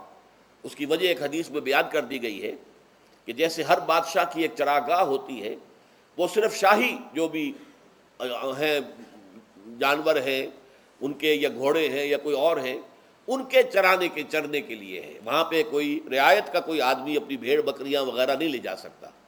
وہ حما کہلاتا تھا کہ یہ شاہ کے لیے مخصوص ہے، لکل ملک حمن وحم اللہ محارمہ، اللہ بھی بادشاہ ہے کائنات کا، ارض و سما کا، اس نے بھی جن چیزوں کو حرام کر دیا ہے وہ حما ہے، اس میں داخل نہیں ہونا تمہیں۔ تو فرمایا کہ جو چرواہا اپنی بھیڑوں کو بالکل اس کی آخری حد تک لے جائے گا تو اندیشہ ہے کہ کوئی بھیڑ کوئی بکری چھلانگ لگائے اور اس چراگاہ میں داخل ہو جائے۔ اس لیے کیپ ایٹ اے ڈسٹینس، ایک فاصلے پر رہو۔ احتیاط کا تقاضا یہ ہے کہ اس آخری حد کے قریب نہ جاؤ، فلا تقربوها، اس کے قریب نہ جاؤ۔ ان حدود کی تو سختی کے ساتھ پابندی کرنی ہے۔ ان کے لیے یہ ہے کہ ان کو نہ صرف یہ کہ ان سے تجاوز نہیں کرنا، بلکہ ان سے ذرا کچھ فاصلے ہی پر اپنے آپ کو رکھنا ہے۔ کذالک یبین اللہ آیاتہ للناس، اسی طریقے سے اللہ تعالیٰ واضح کرتا ہے اپنی آیات کو لوگوں کے لیے، وَلَعَلَّهُمْ يَتَّقُونَ، اور تاکہ وہ پھر تقویٰ کریں، بچیں۔ جب احکام معلوم ہو گئے اب بچنا آسان ہے، جب احکام معلوم نہیں تو اندیشہ ہے کہ کہیں کسی حرام کے اندر جو ہے وہ ملوث ہو جائے۔ جیسے کہ ایک حدیث میں آتا ہے کہ الحلال بین والحرام بین وبینہما مشتبہات، حلال کیا ہے یہ بھی واضح ہے، حرام کیا ہے یہ بھی واضح ہے، البتہ ان دونوں کے مابین کچھ چیزیں ہوتی ہیں متشابہات، پتہ نہیں حلال ہے کہ حرام ہے، تو تم بچو، ان چیزوں سے بھی بچو، اس لیے کہ اس کے اندر حرام ہونے کا اندیشہ ہے نا، لہذا ان سے بھی بچو۔ جو صریحاً حلال ہے اسی پر اکتفا کرو، جن کے بارے میں تعین نہیں ہو پا رہا ہے کہ وہ حلال ہیں، البتہ یہ بھی ثابت نہیں ہو رہا ہے کہ وہ حرام ہیں، تو ان سے یہ تقویٰ کا تقاضا ہے۔ اگرچہ قانونی اعتبار سے یہ کہا جائے گا کہ وہ مباح ہے، جس شے کی حرمت کا ثبوت ہمیں کتاب اللہ اور سنت رسول سے نہ ملے وہ مباح ہے، لیکن یہ ہے کہ تقویٰ کا تقاضا یہ ہے، قانون کا تقاضا یہ کہ مباح کو آپ اختیار کریں گے تو آپ پر گرفت نہیں ہوگی، اس لیے کہ اس کی حرمت ثابت نہیں ہے، لیکن تقویٰ کا تقاضا یہ ہے کہ آپ صرف اس شے پر اکتفا کریں کہ جس کے حلال ہونے کے لیے ثبوت اور دلیل موجود ہے۔ تو یہ ہے کہ تلک حدود اللہ فلا تقربوها کذالک یبین اللہ لکم للناس آیاتہ للناس لعلہم یتقون۔ یہ احکام ہے تکمیلی روزے کے، جس کے ضمن میں میں نے کچھ احادیث نبویہ کے حوالے سے بھی ان کی مزید وضاحت کر دی۔ اب آئیے تیسری بات، روزے کا اصل حاصل کیا ہے۔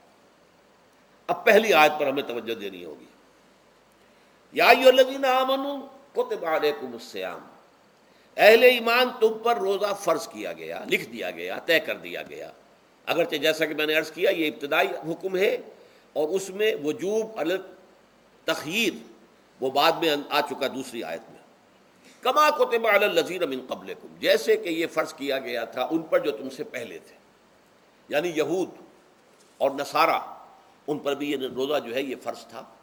البتہ احکام مختلف ہو گئے، جیسے جمعے کا دن اور جمعے کو چھوڑ کر یہودیوں نے سبت کا دن اختیار کیا، عیسائیوں نے جو ہے وہ سنڈے کو اختیار کر لیا، لیکن احکام میں فرق ہے۔ وہاں پورے سبت کے دن، ہفتے کے دن کاروبار دنیاوی مطلقاً حرام، لیکن ہمارے ہاں شریعت کے اندر آسانی پیدا کی گئی کہ صرف جمعے کی اذان سے لے کر نماز ادا ہو جانے تک وہ حرام ہے، لیکن باقی یہ ہے کہ اس سے پہلے بھی اگر کرو اور بعد میں جب فَإِذَا قُضِيَتِ الصَّلَاةُ فَانتَشِرُوا فِي الْأَرْضِ وَابْتَغُوا مِن فَضْلِ اللَّهِ، جب نماز ادا ہو چکے تو جاؤ، منتشر ہو سکتے ہو زمین میں اور اللہ تعالیٰ کے فضل کو تلاش کر سکتے ہو۔ تو اسی طریقے سے اگرچہ حکم روزہ جو ہے وہ تو سابقہ امتوں میں بھی تھا، لیکن یہ اس کے احکام جو ہیں ان کے اندر تغیر و تبدل ہے۔ کتب علیکم الصیام کما کتب علی الذین من قبلکم لعلکم تتقون، تاکہ تمہارے اندر تقوی پیدا ہو جائے۔ اب یہ ہے حکمت صوم کی پہلی آیت۔ تقوی کسے کہتے ہیں؟ بچنا۔ کس چیز سے بچنا؟ اللہ نے جو چیزیں حرام کی ان سے بچنا، اللہ کے احکام کو توڑنے سے بچنا۔ دیکھیے یہ لفظ جو ہے اس کا مادہ ہے وا، قاف اور یا، وقا۔ وقا یقی کے معنی ہے کسی کو بچانا۔ ہم دعا مانگتے وقنا عذاب النار، اے اللہ ہمیں آگ کے عذاب سے بچا لے۔ لیکن اتقا بنتا ہے باب افتعال، واو تے میں شامل ہو گئی تو اتقا، اور اسی سے تقوی ہے۔ تقوی کے معنی کیا ہے؟ بچنا، خود بچنا۔ وقا یقی دوسرے کو بچانا۔ بچنا اللہ کے احکام کو توڑنے سے، اللہ کی حرام کردہ چیزوں میں ملوث ہونے سے، اللہ کے غضب سے، غصے سے، اللہ کی ناراضگی سے، اور آخرت میں اللہ کے عذاب سے۔ یہ بچنے کی روش ہے، پوری زندگی میں بھی اس کو جاری رکھو۔ یہ تقوی زندگی میں کیا ہوگا؟ اللہ کے احکام کو توڑنے سے بچنا، اللہ کی حرام کردہ چیزوں میں ملوث ہو جانا، ان کا استعمال کرنا، کھانے پینے سے متعلق ہوں یا وہ شہوت سے متعلق ہو یا کسی اور چیز سے متعلق ہو، اس سے بچنا۔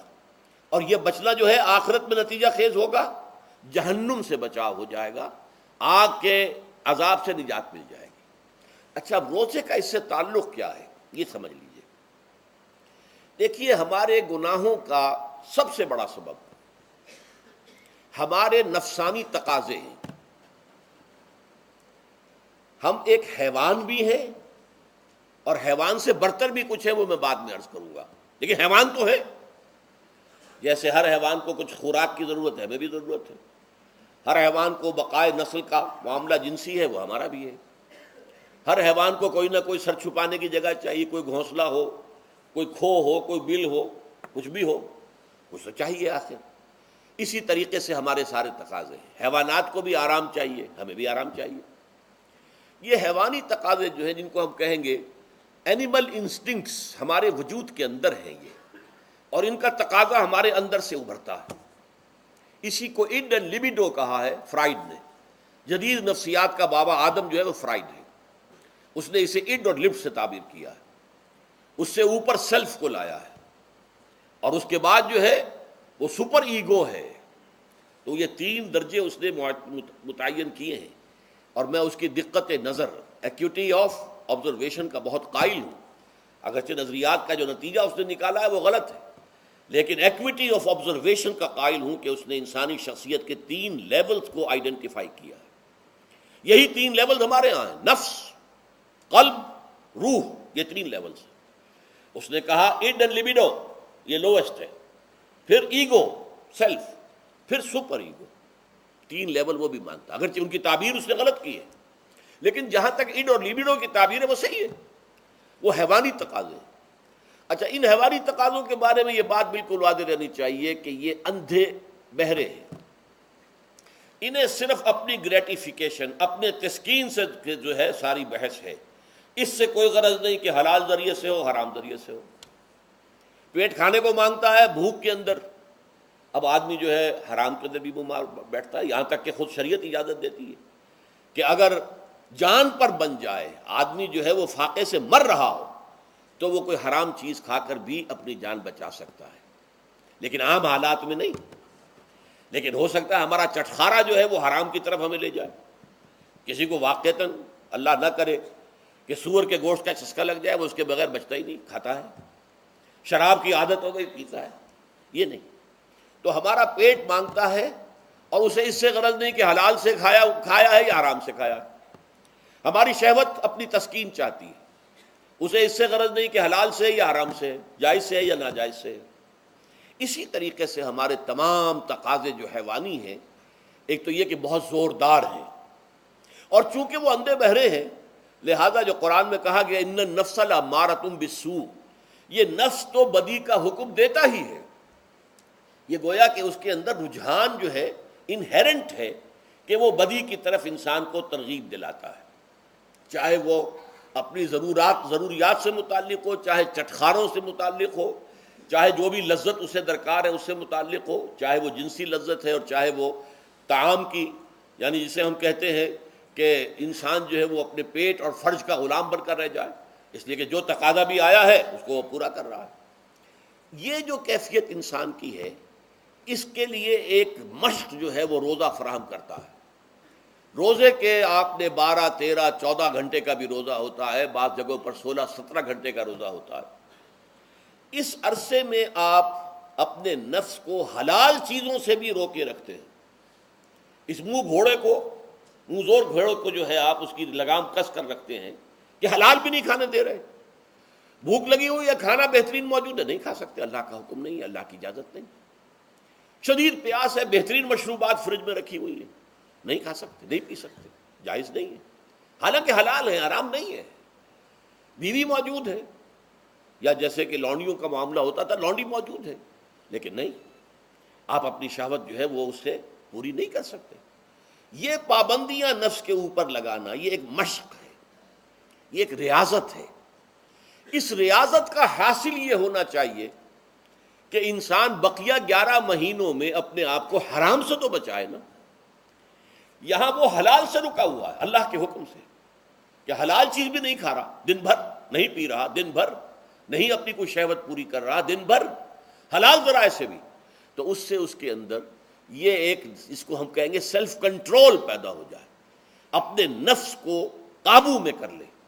یہ گویا کہ اس کا سب سے پہلا، اس روزے کی ریاضت، روزے کی مشق کے حوالے سے یہ اس کی حکمت ہوئی کہ اس سے کے ذریعے سے انسان میں سیلف کنٹرول پیدا ہو رہا ہے، ضبط نفس.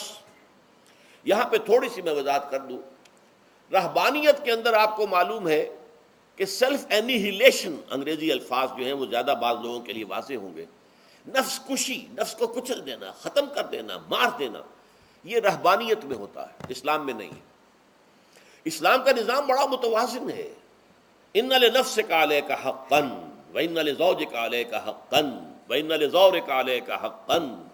حضور نے فرمایا دیکھو تمہارے نفس کا بھی تم پر حق ہے، اسے مناسب حد تک آرام دینا بھی تمہارے ذمے ہے، اسے غذا بہم پہنچانا بھی تمہارے ذمے ہے. فرق صرف کیا ہے، حلال سے ہو حرام سے نہ ہو.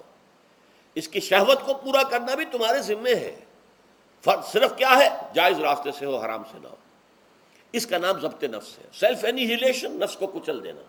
یہ جو تپسیاں جو ہیں ہندو سادھو کرتے رہے ہیں، اور جو سب سے زیادہ معاملہ جو ہے وہ جو راہب ہوتے تھے حضرت مسیح علیہ السلام کے پیروکاروں میں، انہوں نے تاریخ کے اندر جو مثالیں دی ہیں اس کا جو ہے اندازہ کرنا مشکل ہو جاتا ہے کہ کس درجے وہ لوگ اپنے نفس کو کچل دیتے تھے، جس کا قرآن مجید میں سورہ حدید میں ذکر بھی ہے. اکثر لوگ تو پابندی نہیں کر سکتے تھے، اپنے اوپر پابندیاں لگانے کے بعد غلط راستوں پر بھی چل پڑتے تھے، لیکن جو لوگ ان پابندیوں کو نبھاتے تھے وہ کس انتہا تک جاتے تھے. کبھی آپ جو ہے ہسٹری آف کرسچن مناسٹسزم پر جو تاریخ کی کتابیں لکھی گئی ان کو پڑھیں تو اندازہ ہوگا. مولانا مودودی نے تفہیم القرآن میں اس کا کچھ حوالے دیے ہیں، واقعہ یہ کہ رونگٹے کھڑے ہو جاتے ہیں انسان پر کہ اس درجے میں انہوں نے اپنے نفس کو کچلا تھا. ہمارے صوفیہ کے ہاں بھی بعض ایسی روایات صحیح ہیں یا غلط ہے بیان کی جاتی ہیں، لیکن اسلام کا اصل معاملہ کیا ہے، توازن، اعتدال. تمہارے نفس کا بھی تم پر حق ہے، ان لنفسک علیک حقا، تمہاری بیوی کا بھی تم پر حق ہے، وَإِنَّ لِزَوْجِكَ عَلَيْكَ حَقًّا، اور تمہارا جو بھی کوئی ملاقاتی آئے، کوئی دوست ہے، اس کا بھی زورک علیک حق، زیارت کرنے کے لیے کوئی آیا اس کا بھی حق ہے، ان کے حقوق ادا کرو. حضرت عبداللہ ابن عمرو بن العاص رضی اللہ تعالی عنہما صحابہ کرام میں اس اعتبار سے بہت ممیز تھے کہ ان پر عبادت جو ہے، عبادت گزاری کا اتنا غلبہ ہو گیا تھا، ہر روز روزہ رکھتے تھے اور رات کو پوری رات کھڑے رہتے تھے۔ حضور کو اطلاع دی گئی، حضور نے طلب کیا فوراً، آپ نے فرمایا یا عبداللہ الم نخبر، کیا ہمیں یہ خبر نہیں دی گئی انک تصوم الدہر وتقوم اللیل، کہ تو ہمیشہ رات کو کھڑا رہتا ہے نماز میں اور ہر روز روزہ رکھتا ہے۔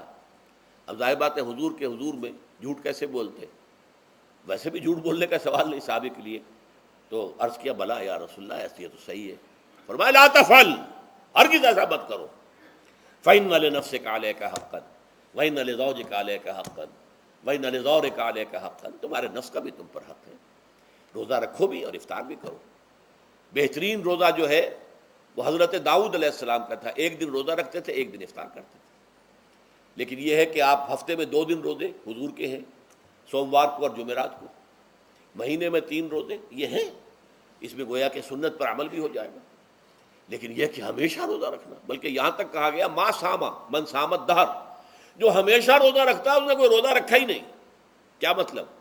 یہ تو اس نے اپنی ہیبٹس بدل لی ہیں، ہیبٹس ہو گئی ہیں یہ کہ سارا دن بھر نہیں کھانا، صبح کھانا شام کو کھانا، بس یہ تو اس نے اپنی ہیبٹ بدل لی ہے، روزہ ہیبٹ بن گیا اس کا۔ ما ساما من سامت دہر، جس نے ہمیشہ روزہ رکھا اس نے کوئی روزہ رکھا ہی نہیں۔ اس لیے کہ روزہ تو در حقیقت اس شخص پر شاخ گزرتا ہے جس کو عادت ہے دن میں کھانا کھانے کی، اس کو دن کے اندر 3 کھانے کھانے کی عادت ہے، تبھی تو وہ شاخ گزرے گا۔ اگر وہ عادت ہی آپ نے بدل لی ہے تو ظاہر بات ہے کہ پھر روزے کی جو برکت ہے وہ تو ظاہر نہیں ہوگی۔ تو بہرحال اس اعتبار سے غور کیجئے کہ یہ پہلا حکم جو ہے روزے کا، لعلکم تتقون، تاکہ تمہارے اندر تقوی پیدا ہو جائے، اپنے نفس پر کنٹرول پیدا ہو جائے۔ اس کو یوں سمجھیے کہ یہ ایک بڑا منہ زور گھوڑا ہے، ہمارا جو نفس ہے، ہمارا جو جسم ہے، حیوانی نظام، اس پر ہماری خودی یا ہماری انا یا ہماری ایگو یا ہمارا سیلف، یہ اس پر حکمران ہے، اس کا گھوڑے کا سوار ہے۔ اب اگر گھوڑا منہ زور ہے اور سوار کے قابو میں نہیں ہے تو کیا نتیجہ نکلے گا؟ اب وہ گھوڑے کے اختیار میں ہے، سوار صاحب کی جان جو ہے وہ جا کر پٹخ دے کہیں، کسی کھائی میں گرائے، کسی اور جگہ گرائے، وہ تو گویا کہ اس کے رحم و کرم پر ہے۔ ہاں اگر سوار تکڑا ہے اور سوار نے جو ہے گھوڑے کو قابو میں کیا ہوا ہے، اس کی رانوں میں بھی جان ہے، دبایا ہوا ہے گھوڑے کو اپنی رانوں کے درمیان، تو ظاہر بات ہے کہ اب یہ گھوڑا جو ہے بہت بڑی ایسٹ ہے اس کے لیے۔ اب گھوڑا ادھر جائے گا جدھر سوار لے جانا چاہے گا، سوار اپنے مقصد، اپنی منزل تک پہنچے گا گھوڑے کے ذریعے سے۔ اور اگر برعکس ہے، جیسا کہ میں عرض کر چکا ہوں، تو وہ سوار جو ہے وہ گھوڑے کے رحم و کرم پر ہے۔ یہی معاملہ ہے، ہماری خودی یا ہماری انا یا ہمارا ایگو، یہ در حقیقت یہ راکب ہے، اور ہمارا وجود حیوانی یہ مرکب ہے، یہ گھوڑا ہے۔ اگر ہم قابو یافتہ ہوں اپنے اس گھوڑے کے اوپر تو یہی جسم ہمارے لیے ایک بہت بڑا ایسٹ ہے۔ ہاتھوں سے نیکی کمائیں گے، پاؤں سے نیکی کمائیں گے، آنکھوں سے نیکی کمائیں گے، کانوں سے نیکی کمائیں گے، یہ ساری نیکیاں کمانے کا ذریعہ بن جائے گا۔ تلاوت قرآن سن رہے ہیں تو کانوں کی نیکی ہو رہی ہے، قرآن دیکھ کر پڑھ رہے ہیں تو آنکھوں کی نیکی ہو رہی ہے۔ یہ سارے ہمارے اعصاب، ہمارے تمام اعضاء و جوارح نیکی کا ذریعہ ہے۔ لیکن اگر کہیں یہ ہمارا نفس امارہ، ایڈ اور لیبیڈو ہم پر قابو پا لے تو پھر ہم اس کے رحم و کرم پر ہیں، پھر وہ ہمیں جس کھائی میں چاہے گا گرا دے گا۔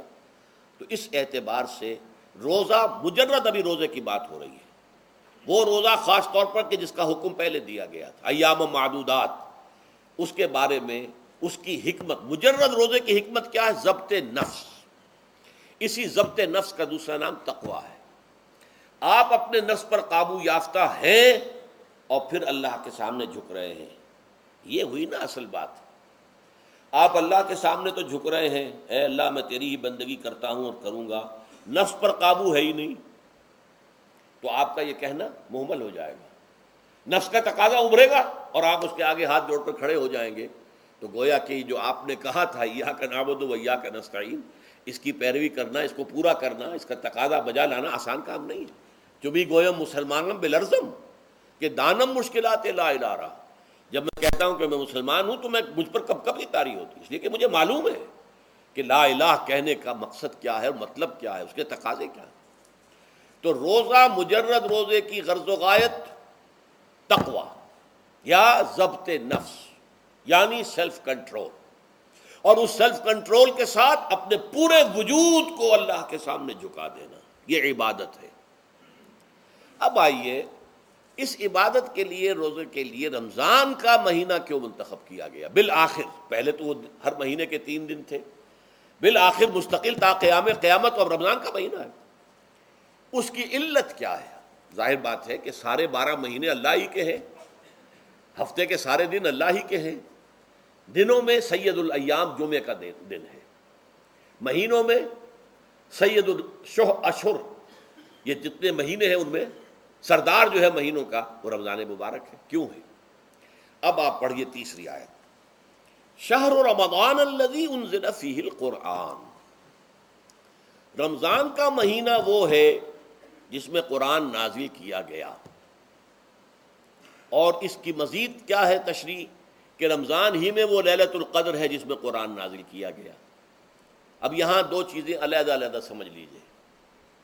ہمیں معلوم ہے کہ قرآن حضور پر نازل ہوا 32 برس میں، نہیں 22 برس میں، 610 عیسوی سے لے کر اس موضوع پر آج شام کو تقریر ہوگی انشاءاللہ مفصل تعارف قرآن کے ضمن میں، بعد نماز عشاء قرآن اکیڈمی کی مسجد میں، کیونکہ معلوم نہیں کہ آج چاند ہو جائے گا یا نہیں ہو جائے گا، لہذا دورہ ترجمہ قرآن کل سے شروع ہوگا، اور آج جو ہے تعارف قرآن اور سورہ فاتحہ کا کچھ مفہوم میں بیان کروں گا، تاکہ یہ کہ رمضان مبارک کے لیے تمہید ہو جائے۔ پھر اگر چاند ہو گیا تو چھوٹی چھوٹی صورتوں کے ساتھ ہم تراویح مکمل کر لیں گے، ترجمہ قرآن کے ساتھ تراویح کل سے شروع ہوگی۔ بہرحال اس ضمن میں رمضان کا چناؤ جو ہوا ہے تو یہ ترجیح بلا مرجح نہیں ہے، ایسے ہی نہیں ہے کہ یوں ہی اس کو ترجیح دے دی گئی، اس کی حکمت ہے، غایت ہے، علت ہے، اس کا سبب ہے۔ رمضان کا مہینہ وہ ہے جس میں قرآن نازل کیا گیا، اسی میں وہ لیلۃ القدر ہے جس میں قرآن نازل کیا گیا، اگرچہ ہم جانتے ہیں کہ حضور پر قرآن نازل ہوا ہے 22 برس میں، 610 عیسوی سے 632 تک۔ اس معمے کو کیسے حل کریں گے؟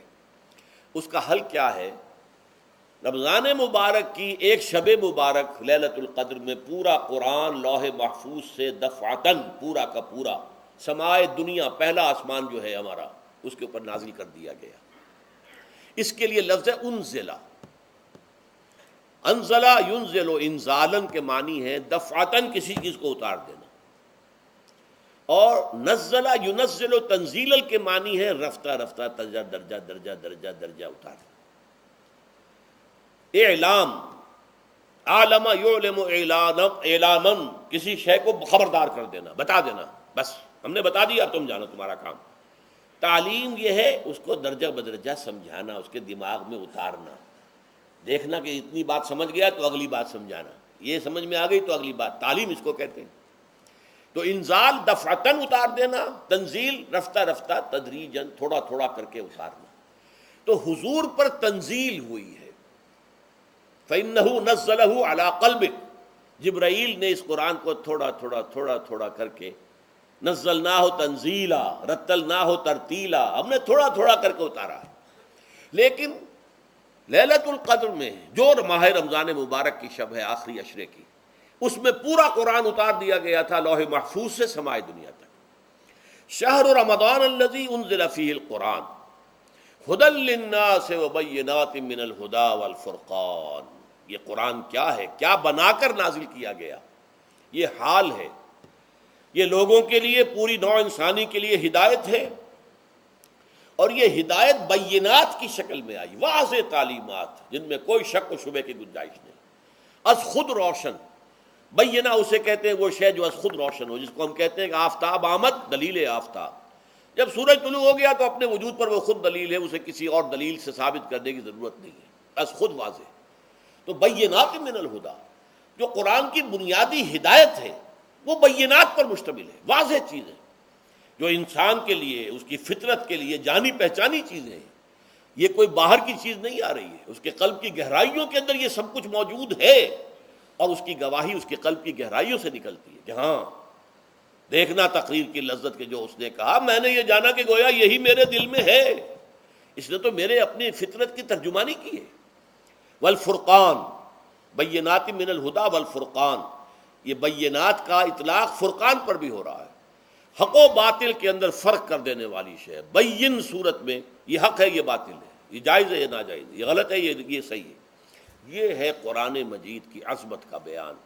ویسے تو عظمت قرآن مجید کے اندر بہت سے مقامات پر آئی ہے اور بڑے ہی پرشکو انداز میں بھی آئی ہے، لیکن یہ اس وقت موقع نہیں ہے اس میں جانے کا۔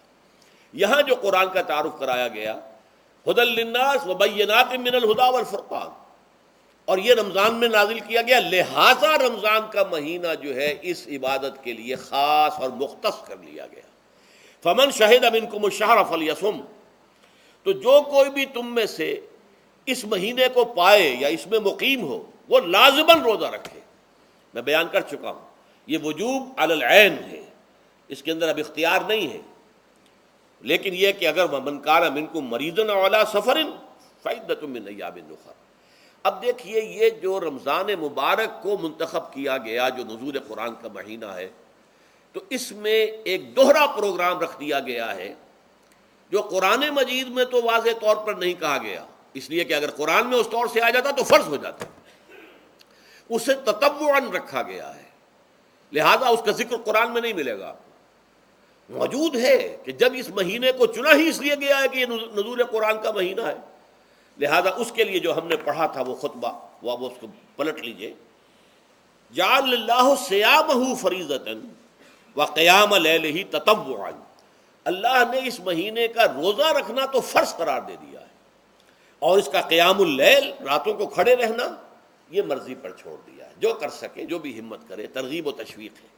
اب دیکھیے ترغیب و تشویق کے لیے دوسری حدیث جو یہاں پر ہے، عن ابی ہریرہ رضی اللہ عنہ قال، حضرت ابو ہریرہ سے مروی ہے رضی اللہ عنہ کہ انہوں نے فرمایا، قال رسول اللہ صلی اللہ علیہ وسلم، کہ اللہ کے رسول نے فرمایا صلی اللہ علیہ وسلم، من صام رمضان ایمانا و احتسابا غفر له ما تقدم من ذنبه، جس نے رمضان میں روزے رکھے ایمان کے ساتھ، یقین کے ساتھ، اور احتساب، اللہ سے اس کے اجر کی امید میں، غفر له ما تقدم من ذنبه، اس کے پچھلے تمام گناہ معاف ہو جاتے ہیں۔ یہ نوٹ کیجئے کہ اس سے مراد گناہ کبیرہ نہیں ہے، گناہ صغیرہ ہے۔ گناہ کبیرہ کے لیے توبہ شرط ہے، گناہ صغیرہ جو ہے وہ ان چیزوں سے دھل جاتے ہیں۔ لیکن اب دیکھیے، ومن قام رمضان ایمانا و احتسابا، اور جو کوئی کھڑا رہا رمضان میں، یعنی قیام اللیل، ایمان اور احتساب کے ساتھ، غفر له ما تقدم من ذنبه۔ اب تیسری بات، ومن قام لیلۃ القدر ایمانا و احتسابا، اور جو کھڑا رہا قیام اللیل جس نے کیا ہے لیلۃ القدر میں ایمان اور احتساب کے ساتھ، غفر له ما تقدم من ذنبه، متفق علیہ۔ یہ حدیث بخاری اور مسلم دونوں کی ہے۔ اب یہاں جو بات میں چاہتا ہوں کہ آپ پر واضح ہو جائے، اس حدیث میں دونوں چیزوں کو پیرلل لایا گیا، من قام رمضان، من صام رمضان، پیرلل، بالکل متوازی، ہم وزن اعتبار سے۔ من صام رمضان ایمانا و احتسابا غفر له ما تقدم من ذنبه، من قام رمضان ایمانا و احتسابا غفر له ما تقدم من ذنبه۔ اب سوال پیدا ہوتا ہے قیام اللیل سے مراد کیا ہے؟ یہاں پہ میں ذرا تراویح کا جو پس منظر ہے وہ بیان کر دینا چاہتا ہوں۔ دیکھیے، جیسا کہ ہم نے خطبے میں بھی دیکھ لیا، اللہ نے قیام اللیل جو ہے اسے فرض نہیں ٹھہرایا، تطوعا۔ قرآن مجید میں بھی اس کا کوئی ذکر نہیں، احادیث میں اس کی تشویق و ترغیب پوری موجود ہے۔ ایک اور حدیث بھی ہم بعد میں پڑھیں گے اس پر۔ اس کا پس منظر کیا تھا کہ اس کو چھوڑ دیا گیا۔ اب ظاہر بات ہے مسلمانوں میں کمزور بھی ہیں، مسلمانوں میں وہ مزدوری کرنے والے بھی ہیں، روزہ تو فرض ہے ان پر، چاہے مئی کا مہینہ ہے اور گندم کاٹنی ہے، روزہ تو پھر بھی رکھنا ہوگا، یہ سب کچھ ہے۔ لیکن یہ کہ رات کو پھر کھڑے رہنا ان کے لیے، جاگنا ممکن نہیں، لہذا ان کے اوپر یہ چیز فرض نہیں۔ حضور نے تراویح کی نماز یا قیام اللیل نہ اسے فرض قرار دیا، نہ اس کے بعد جماعت کوئی اہتمام کیا مستقل، صرف 3 راتیں آپ نے جماعت کروائی ہے، اس میں 8 رکعتیں آپ نے پڑھی ہیں کہ جو آپ کا معمول تھا تہجد کا، وہ پڑھی، اور تہجد کے وقت ہی جماعت کرائی ہے۔ یہ ہے وہ حدیث۔ اس کے علاوہ کسی نماز تراویح جو ہے جو ہم پڑھتے ہیں 20 رکعتیں عشاء کے ساتھ متصل، اس کا کوئی ذکر نہ دور نبوی میں ہے، نہ دور صدیق اکبر میں ہے۔ یہ دور حضرت عمر کی خلافت میں ہوا ہے، اور ہم نہیں کہہ سکتے کتنے سال کے بعد ہوا ہے۔ حضرت عمر رضی اللہ تعالیٰ عنہ کی خلافت کا دور جو ہے وہ تو 10 برس ہے، ہو سکتا ہے 5 برس کے بعد ہوا ہو، 6 برس کے بعد ہوا ہو، 12 ہوا ہے ان کے عہد میں۔ حضرت عمر ایک مرتبہ مسجد میں داخل ہوئے، مسجد نبوی میں، تو دیکھا کہ کچھ لوگ 8 10 12 جو ہیں وہ ایک جو ہے حافظ کے پیچھے کھڑے ہوئے اور قرآن سن رہے ہیں، کچھ دوسرے کونے میں کھڑے ہیں، کچھ کہیں اور کھڑے ہیں، مختلف جماعتیں ہو رہی ہیں۔ تو انہوں نے سوچا کہ کیوں نہ ان سب کو ایک امام کے پیچھے جمع کر دیا جائے، اور اس کے لیے لوگوں کی سہولت کے لیے عشاء کے ساتھ متصل رکھ دیا جائے، اس لیے کہ تہجد کے وقت اٹھنا جو ہے وہ تو ہر کس و ناقص کا کام نہیں ہے، کہ عشاء کے بعد اگر تھوڑا سا اضافی وقت ہو صرف، تو یہ ہر شخص کر لے گا، مزدور بھی کر لے گا۔ لہذا آپ نے یہ نظام تجویز فرمایا کہ عشاء کے متصلاً بعد 20 رکعت نماز پڑھی جائے اور ایک امام کے پیچھے پڑھی جائے۔ یہ گویا کہ اجتہاد ہے حضرت عمر رضی اللہ تعالی عنہ، اس کو آپ نے خود بدعت بھی قرار دیا ہے، لیکن بدعت حسنہ۔ بدعت کس اعتبار سے؟ لغوی اعتبار سے، نئی بات، اس لیے کہ حضور کے زمانے میں نہیں تھی، تو یہ اس طریقے سے ایک نئی بات ہے۔ لیکن یہ بات چونکہ بہت اچھی ہے، بہت عمدہ ہے، آپ جب یہ نظام چل پڑا تو ایک دن مسجد میں آئے، دیکھا کہ بڑی بھری مسجد ہے، صحابہ کھڑے ہیں اور ایک امام کے پیچھے قرآن سن رہے ہیں۔ آپ نے فرمایا نعم البدعۃ ھذہ، یہ جو ہم نے نئی بات شروع کی ہے یہ بہت اچھی ہے، بہت عمدہ ہے۔ اب یہاں سے فرق واقع ہو گیا ہے۔ ایک تو اہل تشیع جو ہے وہ تو ویسے ہی حضرت عمر سے بہت دشمنی رکھتے ہیں، عناد رکھتے ہیں، تو حضرت عمر کے اجتہادات سے انہیں نفرت ہے، انہیں دوری ہے، چاہے وہ کوئی سا بھی حضرت عمر کا اجتہاد ہو۔ ہمارے ہاں اہل حدیث حضرات بھی در حقیقت حضرت عمر یا کسی اور خلیفہ راشد کے فعل کو وہ سمجھتے ہیں کہ یہ ایگزیکٹو آرڈرز ہیں، یہ ہمیشہ کے لیے نہیں ہے۔ حضرت عمر نے اپنے دور میں ایک نظام قائم کیا، ان کے دور کے لیے ٹھیک تھا، یہ ہمیشہ کے لیے نہیں۔ ہمیشہ کے لیے وہ 8 ہی رکعتوں کے قائل ہیں، وہ تہجد والے، لیکن اس میں بہرحال انہوں نے بھی خود یہ اضافہ کیا ہے کہ وہ 8 رکعتیں وہ عشاء کے ساتھ متصل پڑھتے ہیں، تہجد کے وقت تو نہیں پڑھتے۔ اور حضور نے تو صرف 3 روز جو ہے وہ کرائی تھی جماعت، وہ لوگ 30 دن یا 29 دن پڑھ رہے ہیں، تو اضافہ تو انہوں نے بھی کر دیا، اس نظام میں تبدیلی تو ہو گئی۔ لیکن اہل سنت جو کہلاتے ہیں، ہمارے جو 4 جو ہیں، جو ہمارے مسلک ہیں، حنفی، مالکی، شافعی، حنبلی، ان کا اتفاق ہے اس پر حضرت عمر کا، کیونکہ ان کے سامنے اصول یہ ہے کہ حضور نے فرمایا علیکم بسنتی وسنت الخلفاء الراشدین المہدیین، تم پر لازم ہے کہ میری سنت کو پکڑو مضبوطی کے ساتھ، اور میرے خلفاء راشدین مہدیین جو ہیں ان کی سنت کو پکڑو۔ اس اصول سے یہ چاروں فقہیں جو ہیں حضرت عمر کے اجتہادات جو ہیں ان کو بھی پابندی سمجھتے ہیں کہ تمام عمر کے لیے، قیامت تک کے لیے امت مسلمہ پر ان کی پیروی لازم ہے۔ لہذا اس میں اجماع ہے، اور یہاں تک کہ یہ سب سے آخری جو اس میں مسلک پیدا ہوا ہے زمانی اعتبار سے، سب سے پہلے مسلک جو ہے حنفی پیدا ہوا ہے، پھر مالکی پیدا ہوا ہے، پھر شافعی پیدا ہوا ہے، اور پھر حنبلی آخری ہے۔ اور امام احمد ابن حنبل بہت بڑے محدث بھی ہیں، مسند احمد ابن حنبل جو ہے وہ بہت بڑی کتاب ہے، بہت اہم کتاب ہے، جامع کتاب ہے، تو ان کے ہاں بھی 20 رکعتیں ہیں۔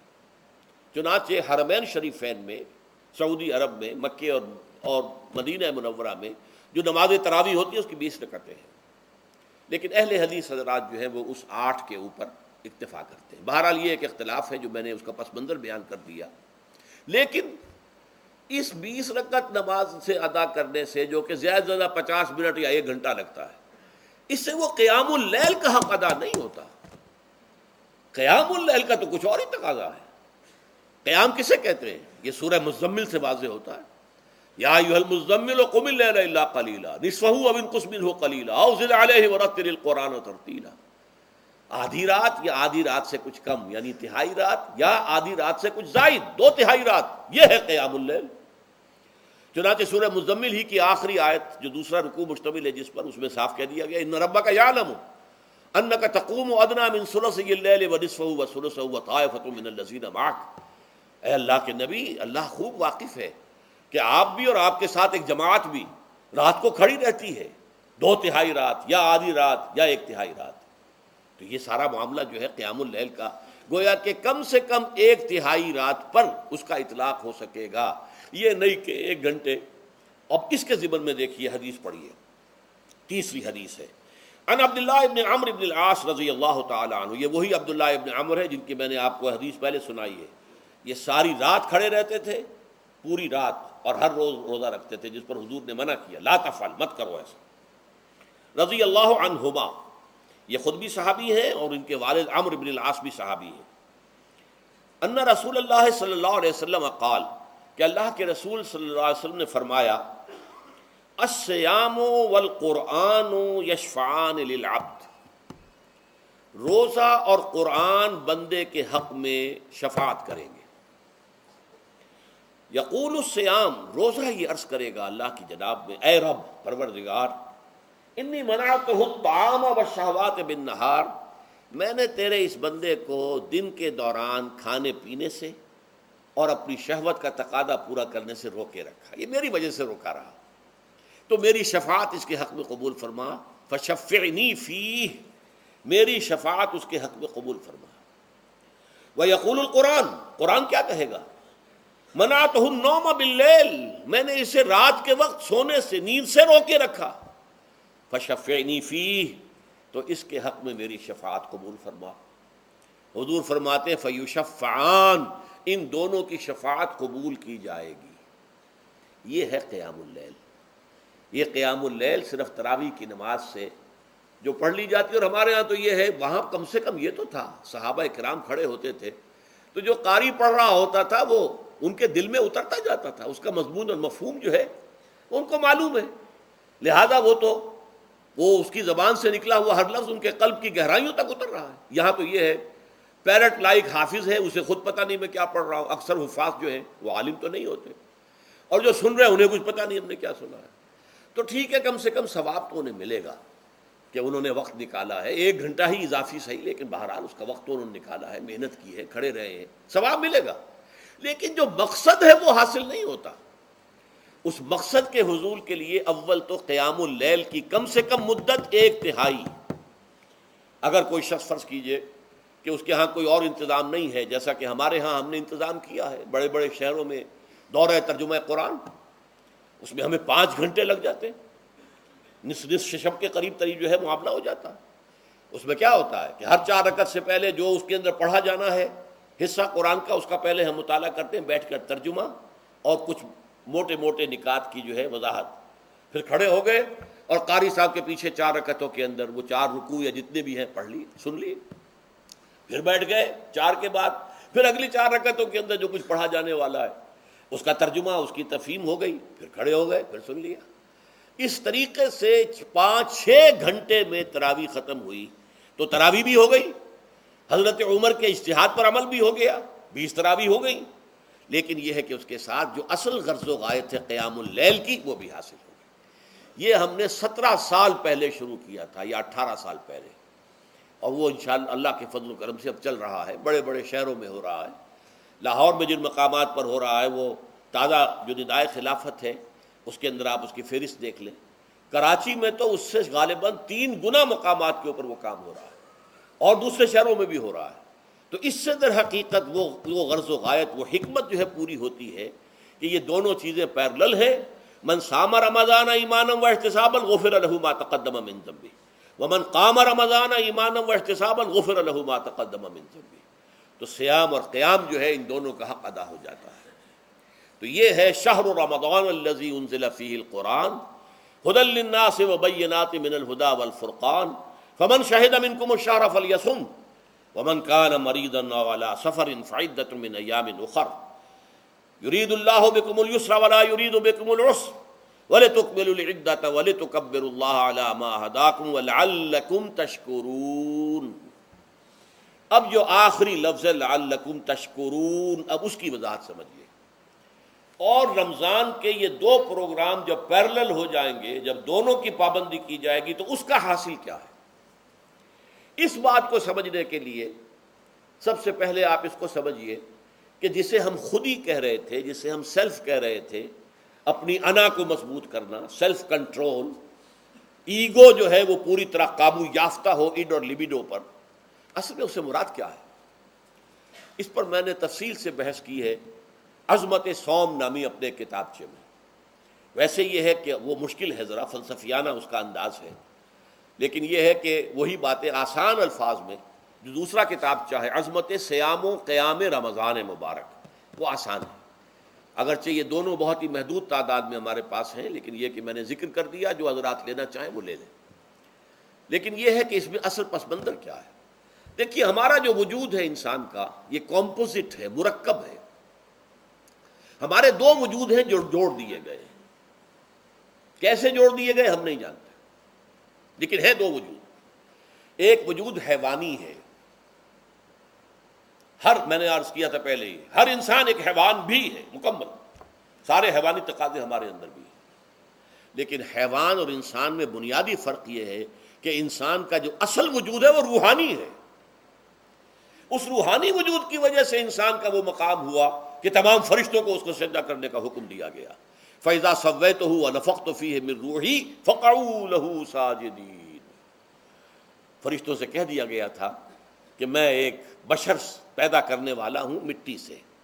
جب میں اسے پیدا کر لوں اور اس کی ناک پلک سنوار دوں، دو پلک درست کر دوں، تو پھر اس کے سامنے اور اس میں اپنی روح میں سے پھونک دوں تو گر پڑنا اس کے سامنے سجدے.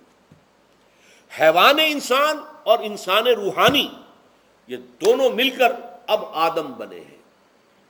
نمبر دو، اس حیوان انسان کا وجود زمین سے ہے، مٹی سے پیدا کی، مٹی سے، گارے سے، طین لازب سے، چپچکانے والے گارے سے، وہ جس میں کہ بدبو پیدا ہو جائے، یہ ساری باتیں کہی گئی ہیں.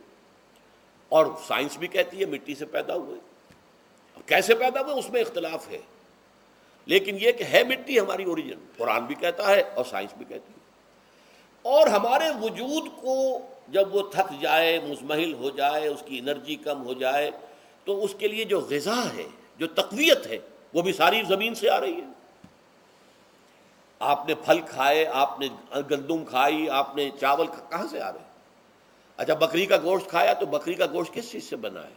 اس نے گھاس کھائی ہے، اس نے پتے کھائے ہیں، وہیں سے تو بنا ہے نا. الٹیمیٹ سورس آپ کے وجود حیوانی کے لیے جو آ رہی ہے وہ زمین ہے. وجود روحانی کو بھی تقویت کی ضرورت ہے، وہ بھی مزمحل ہوتی ہے، کمزور ہو جاتی ہے. خاص طور پر جب کہ وجود حیوانی کا اس پر غلبہ ہو جائے تب تو یوں سمجھیے کہ وہ بالکل بے ہوش ہو کر موت کے قریب پہنچ جاتی ہے. اس کی تقویت، اس کی غذا وہیں سے آئی ہے جہاں سے روح آئی ہے. وہ کلام ربانی ہے، روح ربانی. نفخت فیہ من روحی، من روحی، من روحی. میں پھونک دوں اس میں اپنی روح میں سے. روح کا تعلق ذات باری تعالیٰ کے ساتھ ہے. اسی طرح کلام ربانی کہاں سے آیا ہے؟ اللہ تعالیٰ کے پاس سے آیا ہے. یہ اس کی تقویت کا ذریعہ ہے. اب عام حالات میں کیا ہوتا ہے؟ ہمارا یہ وجود حیوانی چھایا ہوا ہے ہمارے وجود کے اوپر، بیچاری روح جو ہے دبی رہتی ہے، پسی رہتی ہے. اگر خدا نے خواستہ ہم گناہ گار بھی ہیں، گناہ پر گناہ کا ارتکاب کر رہے ہیں، تو وہ روح جو ہے وہ قلب کے آئینے شیشے کے اندر ہے. فیہا مصباح، المصباح فی زجاجہ، الزجاجہ تو کانہا کوکب دری. قلب جو ہے شیشے کے مانند ہے جس کے اندر روح کا چراغ جل رہا ہے. اب اگر یہ اوپر جو شیشہ ہے اس پر دھواں آ گیا، لالٹین کی چمنی پر دھواں آ گیا، تو اب روشنی باہر تو نہیں آئے گی. اگر انسان گناہ کرتا ہے تو قلب پر رین، زنگ آ جاتا ہے، یا حضور نے فرمایا ایک داغ لگ جاتا ہے. اور گناہ کرتا ہے اور داغ لگتا ہے، اور گناہ کرتا ہے اور داغ، یہاں تک کہ بالآخر پورا قلب سیاہ ہو جاتا ہے. اب وہ روح اندر بند ہو گئی، وہ دفن ہو گئی. اس کے لیے اب ضروری ہے کہ اب ایک پروگرام ایسا دیا جائے جو ریورس ہو جائے. دن میں روزہ رکھواؤ تاکہ وہ جو اینیمل انسٹنکٹس ہے وہ دبے. تو جب یہ وزن جو ہے اس کے اوپر کم ہوگا تو کچھ سائی آف ریلیف اسے ملے گی. جیسے بے ہوش آدمی پڑا ہے، اسے کوئی ہلکا سا ہوش آ رہا ہے، آپ نے پانی کے کچھ چھینٹے دیے، اس کے بعد آپ نے رات کو کھڑے ہو کر قرآن کے انوار کو اتارا. بارش برس رہی ہے روح انسانی کے اوپر، قلب روحانی، قلب انسانی کے اوپر، جس میں کہ وہ روح جو ہے وہ دفن ہے. وہ زندہ ہوگی اثر نو، ہوش میں آئے گی. اور ہوش میں آئے گی تو دو کام ہوں گے. ایک تو اسے قرآن کی عظمت کا احساس ہوگا، یہ قرآن میری حیات تازہ کا ذریعہ بنا ہے، میں دب گئی تھی، میں پس گئی تھی، میں بے ہوش تھی، میں نیم مردہ تھی، اس قرآن کی بارش نے، یہ ترشح جو ہوا ہے مجھ پر، اس نے مجھے حیات تازہ عطا فرمائی۔ یہ جو قدر کا احساس ہوگا قرآن کا، لعلکم تشکرون، تاکہ تم قرآن کی عظمت سے واقف ہو جاؤ۔ ایک انسان بھوک کی وجہ سے اس کا شوگر لیول اتنا گر گیا کہ بے ہوش پڑا ہوا، اب ظاہر بات ہے کہ آپ اسے کچھ پانی کے چھینٹے دیں گے تو کچھ ہوش میں آئے گا، پھر غذا دیں گے تو اب وہ پوری توانائی پر آئے گا، تو معلوم ہوگا اسے اس غذا کی کیا قدر و قیمت ہے۔ اگر آپ کو بھوک ہی نہیں لگتی تو غذا بے معنی شے ہے، پیاس ہی نہ لگے تو آپ کو کیا معلوم کہ اس پانی کے اندر کتنی بڑی عظمت ہے، یہ میرے لیے کتنا بڑا انعام و احسان ہے اللہ کا۔ وہ تو پیاس پر، جان پر بنی ہوئی ہو، اور پیاس اس وقت آپ کو ایک گھونٹ پانی کوئی دے دے تو آپ کو معلوم ہوگا دنیا و مافیہ سے بڑھ کر ہے یہ ایک گھونٹ پانی جو مجھے ملا ہے۔ اسی طرح جب روح دبی ہوئی تھی حیوانی وجود کے بوجھ تلے، جبکہ وہ نیم خوابیدہ یا نیم بے ہوش یا بالکل بے ہوش تھی، وہ دن میں تو روزہ رکھ کر اس پر سے حیوانی وجود کا وزن کم کیا گیا، اسے ایک ریلیف ملی۔ رات کو قرآن مجید کے انوار و برکات اس میں جذب کیے گئے تو اس کو پوری توانائی حاصل ہوئی۔ اس پوری توانائی کا پہلا نتیجہ تشکر، قرآن کا شکر۔ الحمدللہ الذی انزل علی عبدہ الکتاب ولم یجعل لہ عوجا، پھر وہ قلب کی گہرائیوں سے نکلے گا۔ سارا شکر اس اللہ کے لیے جس نے اپنے بندے پر صلی اللہ علیہ وسلم کتاب نازل کی اور اس میں کوئی کجی نہیں رکھی، کسی طرح کی ایش پیچ نہیں۔ یا تبارک الذی نزل الفرقان علی عبدہ لیکون للعالمین نصیرا، بڑی بابرکت ہے وہ ذات جس نے اپنے بندے پر فرقان نازل فرمایا تاکہ وہ تمام جہان والوں کے لیے نذیر اور خبردار کرنے والا بن جائے۔ یہ قرآن کی عظمت کا احساس، اور ظاہر بات ہے جس قدر کسی نعمت کی قدر و قیمت کا احساس ہوگا اسی قدر تو آپ شکر ادا کریں گے۔ اگر آپ نے کسی بچے کے ہاتھ پر ہیرا رکھ دیا، اسے کیا پتا یہ ہیرا کس بلا کا نام ہوتا ہے، وہ سمجھے گا کانچ کا ٹکڑا ہے۔ لیکن اگر کوئی واقعتاً کوئی جوہر شناس ہو، جوہری ہو، اس کو آپ ہیرا دیں گے تو اسے معلوم ہے کہ مجھے کیا چیز دی گئی ہے، اس کے اندر جو شکر پیدا ہوگا وہ اس بچے کے اندر تو نہیں پیدا ہو سکتا جسے معلوم ہی نہیں۔ تو قرآن مجید کی اصل عظمت سے انسان واقف کب ہوگا؟ جبکہ اس کے ذریعے سے اس کی روح کو ایک حیات تازہ مل جائے اور اس طرح وہ پروگرام ریورس ہو جائے جو عام طور پر چل رہا تھا، ساری توجہ اپنے جسم پر، اس کے تقاضوں پر۔ جسم میں تھوڑی سی پھنسی نکل آئی ہے، بھاگ رہے دوڑ رہے ہیں اس کے علاج کے لیے، کوئی اور مرض لاحق ہو گیا ہے، بھاگ رہے ہیں دوڑ رہے ہیں اس کے علاج کے لیے، بڑی بڑی فیسیں بھی دے رہے ہیں، ساری جسم کی پرواہ ہے نا۔ روزانہ نہا رہے ہیں اور اچھے سے اچھا صابن لا کر نہا رہے ہیں، وہ جسم کی پرواہ ہے نا، اس کی دیکھ بھال ہے، روح کی طرف توجہ ہی نہیں۔ یہ ہے وہ بات جو کہی گئی ہے سورہ حشر میں، اور جسے علامہ اقبال نے پھر اپنے فلسفہ خودی کی اساس اور سورس قرار دیا ہے۔ وَلَا تَكُونُوا كَالَّذِينَ نَسُوا اللَّهَ فَأَنسَاهُمْ أَنفُسَهُمْ أُولَٰئِكَ هُمُ الْفَاسِقُونَ۔ دیکھو اے مسلمانوں، ان لوگوں کے مانند نہ ہو جانا جنہوں نے اللہ کو بھلا دیا تو اللہ نے انہیں اپنے آپ سے غافل کر دیا، اور یہی لوگ فاسق و فاجر ہیں۔ یہ سوال پیدا ہوتا ہے کہ انسان اپنے آپ سے کہاں غافل ہوتا ہے؟ کیا اپنے وجود حیوانی سے غافل ہوتا ہے؟ کیا بھوک لگتی ہے تو وہ ادھر ادھر منہ نہیں مارتا، غذا کو حاصل کرنے کے لیے کوشش نہیں کرتا؟ پیاس لگتی ہے تو کیا پانی یا کوئی اور مشروب تلاش نہیں کرتا؟ کوئی بیماری لاحق ہوتی ہے تو کیا اس کے علاج کی طرف توجہ نہیں کرتا؟ اسے آرام کی حاجت ہوتی ہے تو آرام نہیں لیتا؟ اپنے اس وجود سے تو غافل نہیں۔ کون سے وجود سے غافل ہوا ہے؟ وہ روحانی وجود سے غافل ہے، بھول گیا کہ میرے اندر روحانی وجود بھی ہے اور اس کا تعلق ذات باری تعالیٰ کے ساتھ ہے۔ اس نے سمجھا کہ میں بس حیوان ہوں، نرا حیوان ہوں، اپنے اس وجود کی اصل حقیقت ہی سے بے خبر، غافل۔ چنانچہ آج کے دور کا سب سے بڑا المیہ کیا ہے؟ ڈارون کے نظریے کے جو اثرات پیدا ہوئے ہماری معاشرت پر، ہماری سوچ پر، ہمارے فکر پر، ہمارے فلسفے پر، ہماری سوشولوجی پر، وہ کیا ہے کہ ہم بھی نرے حیوان ہیں۔ اللہ اللہ خیر صلی اللہ۔ یہ سب سے بڑی محرومی ہے اس دور کی کہ انسان اپنے اصل شرف سے خود ہی مستعفی ہو گیا۔ ہمارا کوئی وجود ہے ہی نہیں روحانی وغیرہ، روح کسے کہتے ہیں ہم نہیں جانتے، بس یہ جسم ہے۔ ہم اللہ کو نہیں جانتے کون ہے کون نہیں ہے، ہوگا، ہم تو اس کائنات کو جانتے ہیں۔ ہم روح سے واقف نہیں، ہم تو اپنے جسم کو واقف ہیں۔ آخرت واخرت سے ہمیں کچھ پتہ نہیں، شاید ہو شاید نہ ہو، کچھ پتہ نہیں، لیکن یہ زندگی تو ہے، اسے ہم جانتے ہیں۔ یہ ہے آج کے انسان کا سب سے بڑا المیہ، اور یہ ہے ماس اسکیل کے اوپر ارتداد، ذہنی طور پر مرتد ہو چکے ہیں انسانوں کی عظیم اکثریت مرتد ہو چکی ہے۔ یہ ہے در حقیقت کہ روزہ جو ہے اس پروگرام کو آ کر ریورس کرتا ہے۔ دن میں کھانے پینے، جنسی تقاضے پر پابندی، وہ وجود حیوانی کا وزن کچھ کم ہوا، روح جو دبی ہوئی تھی یا سسک رہی تھی یا بے ہوش تھی یا نیند مردہ تھی، اسے کچھ ریلیف ملا۔ اب اس کے اوپر قرآن مجید کے تیرے ضمیر پہ جب تک نہ ہو نزول کتاب، گرہ کشا ہے نہ رازی نہ صاحب کشاف، ہمارے دلوں کے اوپر بارش ہو رہی ہو انوار قرآنی کی، وہ ظاہر بات ہے کہ بغیر سمجھے تو نہیں ہوگی بارش، وہ تو آپ کچھ سمجھ رہے ہوں گے تو بارش ہوگی، ورنہ تو یہ ہے کہ ٹھیک ہے، میں پہلے بھی عرض کر چکا ہوں، آپ کو ثواب تو ملے گا، لیکن یہ ہے کہ وہ اصل مقصد قرآن کی عظمت کا قلب کی گہرائیوں سے اعتراف جو ہے، اور اس پر اللہ کا شکر تو ادا ہوگا، لعلکم تشکرون، جبکہ قرآن مجید جو ہے آپ کے قلب کے اوپر نازل ہے، اس کا مفہوم نازل ہے۔ اچھا، اس کا دوسرا نتیجہ کیا نکلتا ہے؟ جب وہ روح جو ہے وہ ہوش میں آئے گی، اس کو حیات تازہ مل گئی، وہ اپنے اصل مرکز اور منبع اور سرچشمہ کی طرف جو ہے متوجہ ہوگی۔ عربی زبان کا ایک مقولہ ہے، کل شیء یرجع الی اصلہ، ہر شے اپنی اصل جڑ کی طرف جو ہے لوٹتی ہے۔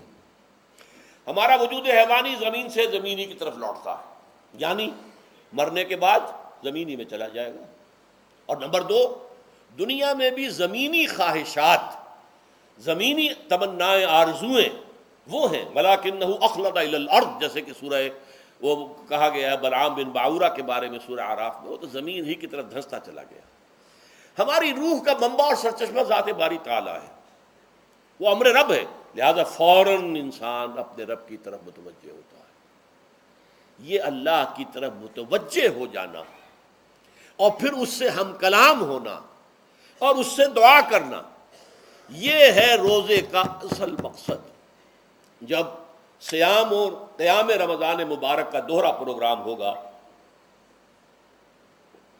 تو روح انسانی یا انسان کا حیوانی وجود اپنے مرکز کی طرف مائل پرواز تھا، حسن، اس کو کہہ لیجئے اپنے مرکز کی طرف مائل پرواز ہے روح، ہر شے اپنی اصل کی طرف لوٹتی ہے، لہذا یہ اللہ کی طرف متوجہ ہوگی۔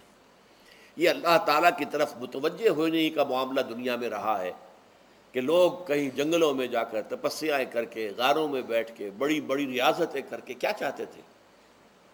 مجھ کو ہے تیری جستجو، مجھ کو تیری تلاش ہے، خالق میرے کہاں ہے تو، مجھ کو تیری تلاش ہے۔ میں نے یہ نظم جو ہے تقریباً 6 سال جو ہے ہر روز صبح، ہمارا جو ہائی اسکول تھا اس میں جو صبح پریئر ہوتی تھی، لوگ سب جمع ہوتے تھے، پورا اسکول جو ہے اس کے ہمارے طلباء، تو یہ نظم جو ہے پڑھی جاتی تھی، مجھ کو ہے تیری جستجو، مجھ کو تیری تلاش ہے، خالق میرے کہاں ہے تو، مجھ کو تیری تلاش ہے۔ روح انسانی چاہتی ہے اللہ کا تقرب، اللہ کے قریب ہونا، اللہ سے رشتہ استوار کرنا۔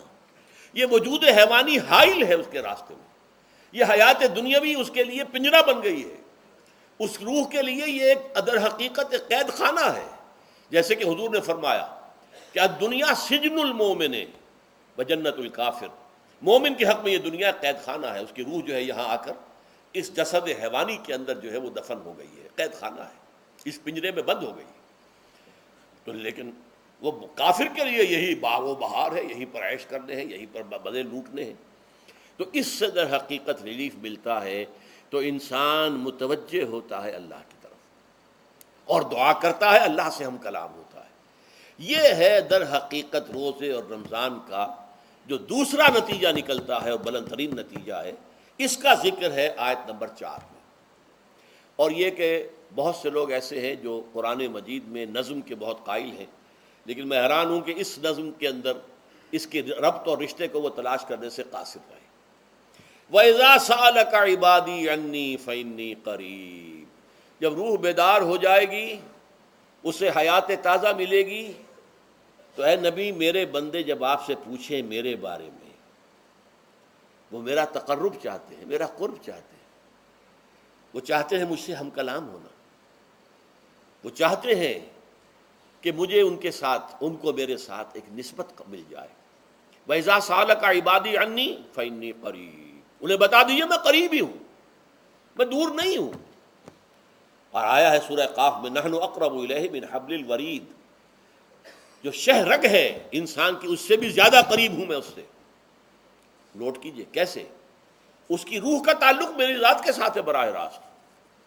اس کی مثال بھی میں دے چکا ہوں کئی اپنی کتابوں کے اندر، عظمت صوم نامی کتاب جب پڑھیں گے، جو حضرات بھی سمجھ سکے پوری طرح اس کو، اس کے اندر یہ بات بیان ہوئی۔ اور اسی لیے دیکھیے حدیث آخری پڑھ لیجئے کہ حضور نے قرار دیا ہے کہ روزہ جو ہے تمام عبادات کے اندر ایک بالکل منفرد شان کا حامل ہے۔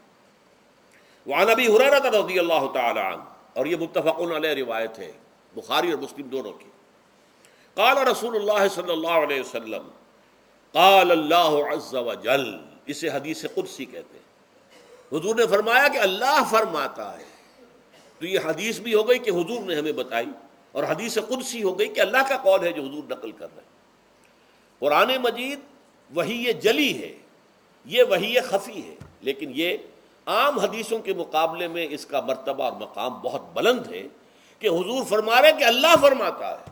یقول اللہ عز وجل کل عمل ابن آدم لہو، ابن آدم کا ہر عمل، ہر نیکی اس کے اپنے لیے، اپنے فائدے کے لیے، الا الصوم، سوائے روزے کے، فإنہ لی وأنا اجزی بہ یا اجزا بہ، یہ میرے لیے ہے اور میں خود ہی اس کی بدلہ دوں گا یا میں خود ہی اس کا بدلہ ہوں۔ یہ دونوں ترجمے ہیں۔ عظمت صوم میں نے تفصیل سے بحث کی ہے کہ ویسے تو نماز بھی اللہ کے لیے، اقم الصلاۃ لذکری۔ حج کس لیے ہے؟ للہ علی الناس حج البیت من استطاع الیہ سبیلا، اللہ کے لیے ہے۔ زکوٰۃ کس کے لیے؟ اللہ کے نام پر دی جا رہی ہے، اللہ کے لیے دی جا رہی ہے۔ صوم میں بات کیا ہے؟ صوم میں اصل چیز ملحوظ کیا ہے؟ روح انسانی کو تازہ کرنا، زندہ کرنا، اس کی حیات تازہ کا بندوبست کرنا، اور روح کا تعلق ذات باری تعالیٰ کے ساتھ ہے۔ اس تعلق کی مثال یوں سمجھیے جیسے ہمیں معلوم ہے سورج کا فاصلہ ہم سے کتنا ہے، کروڑ کروڑ میل، لیکن سورج کی کرن جو وہاں سے چل کر یہاں تک پہنچی ہے، کیا اس کا تعلق سورج سے منقطع ہے؟ سورج کے ساتھ تو تعلق قائم ہے۔ اسی طرح روح انسانی ذات باری تعالیٰ سے بہت دور آ کر کہہ لیجئے ہمارے وجود کے اندر آ گئی، ہمارے قلب کے اندر متمکن ہو گئی، لیکن کیا اس کا تعلق اللہ کی ذات سے منقطع ہے؟ نہیں۔ لیکن یہ روح ہی اگر مزمحل ہو گئی تو تعلق منقطع ہو جائے گا، اس لیے کہ اس روح کے اندر ہی جان نہیں رہی۔ یہ روح تازہ ہوگی تو اس کا تعلق اللہ کی ذات کے ساتھ اثر نو استوار ہو جائے گا۔ اس لیے یہ کہا یہ میرے لیے، الا الصوم فإنہ لی، یہ میرے لیے، وأنا اجزی بہ یا اجزا بہ، میں خود ہی اس کا بدلہ دوں گا یا خود ہی اس کی جزا ہوں، خود ہی اس کی جزا ہوں۔ اللہ کے اس بندے کا تعلق میرے ساتھ ایسا قائم ہو جائے گا کہ گویا کہ اسے میں مل گیا، اور میرا یہ مل جانا ہی در حقیقت انسانیت کی معراج ہے۔ اور دعا کے بارے میں جان لیجئے کہ حضور نے فرمایا الدعاء مخ العبادہ، دعا جو ہے عبادت کا اصل جوہر ہے، لب لباب ہے۔ اور یہ بھی کہا الدعاء هو العبادہ، دعا ہی اصل عبادت ہے، دعا ہی اصل عبادت ہے۔ دعا جو ہے وہ روح ہے اس کی۔ اور علامہ اقبال نے اپنے لیکچرز میں جو یہ خطبہ رکھا ہے اس موضوع کے لیے، میننگ آف پریئر ان اسلام، بڑا عظیم ہے۔ اس نے جو نقشہ کھینچا ہے کہ یہ پریئر کیا ہے؟ انائے صغیر، یہ ایگو میرا، میری انا، میری خودی، انائے صغیر، انائے کبیر کے روبرو آتی ہے۔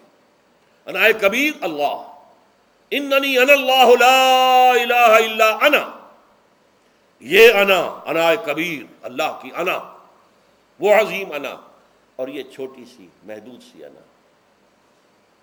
تو ہے محیط بے کراں، میں ہوں ذرا سی آبجو، یا مجھے ہم کنار کر یا مجھے بے کنار کر۔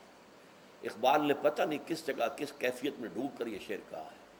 اے اللہ تو تو ایک ایسے سمندر کے مانند ہے کہ جس کا کنارہ ہی نہیں، اور میں چھوٹی سی ایک پانی کی ایک چھوٹی سی ندی ہوں، آبجو ہوں چھوٹی سی، اب کیا شکل ہے؟ یا تو مجھے اپنے آپ میں ملا لے تاکہ میں بھی ناپیدا کنار ہو جاؤں. دریائے سندھ کا پانی جب سمندر میں گر جاتا تو سمندر ہی بن جاتا. اور یا پھر مجھے بھی بے کنار کر دے، میری وجود کو بھی اتنی وسعت دے دے کہ کوئی کنارہ نہ رہے. اب یہ کیا اس نے سمجھا، کیا کہا، لیکن میں نے وہی انائے کبیر انائے صغیر. ایک ہے نماز ہم پڑھ لیتے ہیں، آپ نے سارا پڑھ لیا، سارا تعدیل ارکان بھی کر لی، لیکن اگر آپ کا اللہ کے ساتھ ڈائریکٹ کمیونین اور ڈائریکٹ کمیونیکیشن قائم نہیں ہوا تو نماز، جس کو کہ کہا گیا کہ الصلاۃ معراج المومنین، جو قرب حضور کو حاصل ہوا معراج میں، وہ ایک بندہ مومن دنیا میں رہتے ہوئے حاصل کر سکتا ہے نماز میں. اگر اس کی روح جو ہے واقعتاً ہم کا نام ہو رہی ہو الحمدللہ رب العالمین الرحمن الرحیم مالک یوم الدین اہدنا الصراط المستقیم ایاک نعبد و اگر ہم واقعتاً ایسے کہہ رہے ہوں کہ ہمیں احساس ہو کہ ہم اللہ کے حضور میں حاضر ہیں اور عرض کر رہے ہیں، سجدہ کریں تو حدیث میں آتا ہے کہ ایسے محسوس ہو کہ گویا کہ میں نے اپنا سر اللہ کے قدموں میں رکھ دیا ہے. یہ ہے نماز. اب جو گفتگو ہو رہی ہے یہ ہم کلامی ہے. الصلاۃ معراج المومنین، اہل ایمان کے حق میں یہ نماز جو ہے یہ معراج کے درجے میں. لیکن یہ نماز کیسے نصیب ہوگی اگر روح سوئی ہوئی ہے، دبی ہوئی ہے، پسی ہوئی ہے، مزمحل ہے یا مردہ ہے؟ یہ نماز کیسے حاصل ہوگی؟ چاہے آپ 5 وقت کی نماز پڑھ رہے ہوں، چاہے آپ نے ہیبٹ بنا لیا ہو نماز کو، چاہے خوش بھی ہو گیا ہو، لیکن یہ کہ جب تک وہ روح بیدار نہ ہو، جب تک ہم کلامی نہ ہو. افلاق سے آتا ہے نالوں کا جواب آخر، اٹھتے ہیں حجاب آخر، کرتے ہیں خطاب آخر. جب تک یہ نہ ہو، جیسے کہ میں ایک حدیث قدسی انشاءاللہ آج سناؤں گا سورہ فاتحہ کے ضمن میں، کہ اللہ تعالیٰ کے سامنے جب کھڑا ہو کر انسان جب کہتا ہے انی وجہت وجہی للذی فطر السماوات والارض حنیفا، دائیں بائیں سے بالکل اپنا تعلق کاٹ کر میں نے اپنا رخ کر لیا ہے اس اللہ کی طرف جس نے آسمانوں اور زمین کو پیدا کیا. اب یہ توجہ وجہ تو اگر یہ تو ہے چہرہ تو ہم نے کر دیا خانہ کعبہ کی طرف، اندر سے ہماری روح متوجہ نہیں ہوئی، وہ سوئی پڑی ہوئی، اسے پتہ ہی کچھ نہیں کہ کیا ہو رہا ہے.